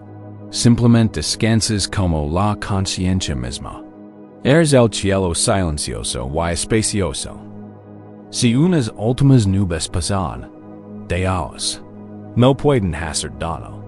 No pueden perturbar la inmensa paz de tu verdadera naturaleza. Estás en casa, en la quietud, en el silencio, en la paz que es tu propio ser. Descansa aquí ahora. Descansa en el silencio. Asterisk. Desde el cielo silencioso y espacioso de tu ser, dan las nubes del pensamiento se han disuelto en el vasto y claro azul de tu verdadera naturaleza. Comenzamos ahora al y más suave descenso. El viaje ha terminado. El trabajo está hecho. Solo queda dejarse levar por la gran y lenta marea de paz, hacia el océano sanador del sueño profundo. Esta es la gran entrega. El desapego definitivos.pensa en una sola joya perfecta en otoño. Ha danzado bajo el sol todo el verano. Ha sentido el viento y la lluvia. Ha fumado parte de la gran vida del árbol. Ahora, su propósito se ha cumplido. Sin forcejeo, sin resistencia, simplemente se suelta de la rama, no se flota. Se deja lever, girando, y deslizándose en las suaves corrientes del aire, y se posa suavemente sobre la tierra quieta. Ha regresado a casa. Esta noche, tienes esta joya. La rama es de largo día, de largo viaje. Suéltala ahora. Deja flotar, de arde lever, y descender en espro, hacia la suave y acogedora tierra del profundo descanso. Oh, imagina decir como un gran río que ha recorrido 1000 millas. Ha atravesado estrechos canones, serpentido por valles apacibles, reflejado el sol y la luna. Ahora, por fin, ha llegado al borde del gran océano. No se estrella contra el mar. Se fun con él. Se disuelve en él. El pequeño río de té. Se disuelve en el océano infinito de paz, fundiéndose con su vasto ritmo de María. Siente como te funds ahora. Los límites de tu cuerpo se suavizan. Los límites de tu mente se disuelven, mientras te hundes al gran silencioso y apacible océano del sueño. No hay esfuerzo en esto. Es el regreso a casa más natural. Todo el trabajo está hecho. El teatro nocturno de la mente es lugar de tanta lucha. Ahora está oscuro y silencioso. El proyector se ha apagado. El fantasma se ha desvanecido en la luz. Los asientos están vacíos. El público se ha ido a casa y un profundo y apacible silencio se ha instalado en el escenario. Ya no necesitas ver la película. Eres el ibredad, la segunda flecha, es la afilada arma de tu propia reflexión. Ahora yace en el suelo, sin poder. La has visto tal como es. Has aprendido a no recordarla. En cambio, has elegido curar la herida original con el bálsamo sanador de tu compasión. La guerra contigo mismo ha terminado. Se ha firmado un tratado de paz con la tinta silenciosa de Pestabello. Tu autoaceptación, el río de la impermanencia, antes fuente de miedo, se ha convertido en tu aliado. Has aprendido a dejarte lever por su corriente en lugar de luchar contra ella. Te ha traído hasta aquí, a este puerto apacible, a esta orilla serena. La bolsa que construyes con tanto esmero, la bolsa de tus prácticas, de tu atención plena, te ha sido muy útil. Mirala ahora, suavemente anclada en la orilla. Puedes guiarla ahí. Ya no necesitas cargarla. Su propósito se ha cumplido. Ahora estás a salvo, en la orilla de una paz profunda, y de corazón, tu hermoso y valiente corazón. Has aprendido a verlo no como algo roto, sino como una obra maestra. Consigue las líneas de dolor que una vez se sentirán como horribles cicatrices. Ahora brillan suavemente a la luz de la luna, vetas relucientes de oro puro. No hablan de tu quebrantamiento, cantan de tu resiliencia. Cuentan la historia de tu valencia, de tu capacidad de sanación, de tu camino del dolor a la gracia. Tu corazón es más hermoso, más perchado y más fuerte que nunca, recuperado por las mismas experiencias que amenazarán con destrozarlo. Descansa en la serena y radiante belleza de tu propio corazón sanado. Has recuperado tu identidad. Te has despojado de la vieja y tensa piel de pasado y has entrado en la amplitud de quien eres ahora. Has lamado tu energía a su hogar, atraendo todos los hilos de las del pasado de vuelta a tu propio centro radiante. No eres la mitad de un todo. Eres un universo completo en ti mismo. Pleno, completo y en paz y has plantado un magnífico jardín en tu mente. Las semillas de la bondad amorosa, la compasión, la alegría compasiva y la equanimidad anadan profundamente en la tierra fértil de tu conciencia. Mientras dormes esta noche, estas similes serán regadas por la suave lluvia de quietud. Crecieron, sus raíces se profundizaron, sus brotes buscaron la luz. Despertares en un mundo colorido por su fragancia y su belleza. Ten esto en cuenta, a medida que te adentras más en la vida. Este estado de paz que sientes no es un visitante fugaz. Es tu verdadera naturaleza. Es la base de ser. Es remanso de paz siempre está ahí para ti. Cuando surgen las tormentas de la vida. Ahora conoces el camino a casa. Siempre puedes encontrar el camino de regreso a esta quietud, al ancla de descendidos, a la bondad de tu propio corazón. El santuario es tuyo para siempre. Tienes la leve, y mientras esta profunda paz te llena, mientras rebosa de la copa de tu ser, deja que se convierta en tu regalo silencioso y natural al mundo. Imagina la paz en tu corazón como una luz suave y apacible. Y sin ningún esfuerzo, y esa luz comienza a irradiar hacia afuera. Lina la habitación, y conmueve todos los que viven bajo de techo con una silenciosa bendición de paz. Fly hacia la noche, una oración silenciosa por todos tus vecinos, por tu comunidad. Que ellos también encuentren descanso. Que también estén en paz. Que la luz de tu paz alcanzada siga extendiéndose, tocando los corazones de quienes como ti yacen despiertos en la oscuridad. Que esta luz liga quienes se sienten solos, a quienes están de duelo, a quienes tienen la mente atrapada en un círculo vicioso de recuerdos. Que la paz que has encontrado esta noche se convierta en un faro para ellos.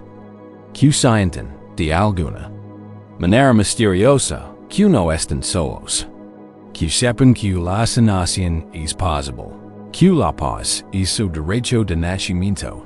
Y que ellos también pueden encontrar el camino a una orilla tranquila. Esta es la máxima expresión de tu viaje. Tu sanación se convierte en sanación para el mundo. Tu paz en un regalo para todos. Y ahora, no queda nada. Nada más que el lento y suave descenso hacia la oscuridad sin sueños. Diálogo todo. Deja ir el día. Está completo. Deja ir la historia. Está cantada. Suelta el cuerpo. Deja que se hunda en una maravillosa y de cosas pesadas. Diálogo ir a la deriva. Diálogo. Floater. Más profundo, y más profundo, abajo, hundiéndose. Tan suavemente, en una vasta, suave, nube de paz, los últimos rescoldos del pensamiento se están enfriando, desvaneciéndose, atenuándose, disolviéndose en la oscuridad, liberando todo esfuerzo, todo control, entregándose a la dulce gravedad del sueño. Estás a salvo, estás retenido, estás en paz. Deriva. Ahora, loda ahora, dom ahora, dormir. Sueño.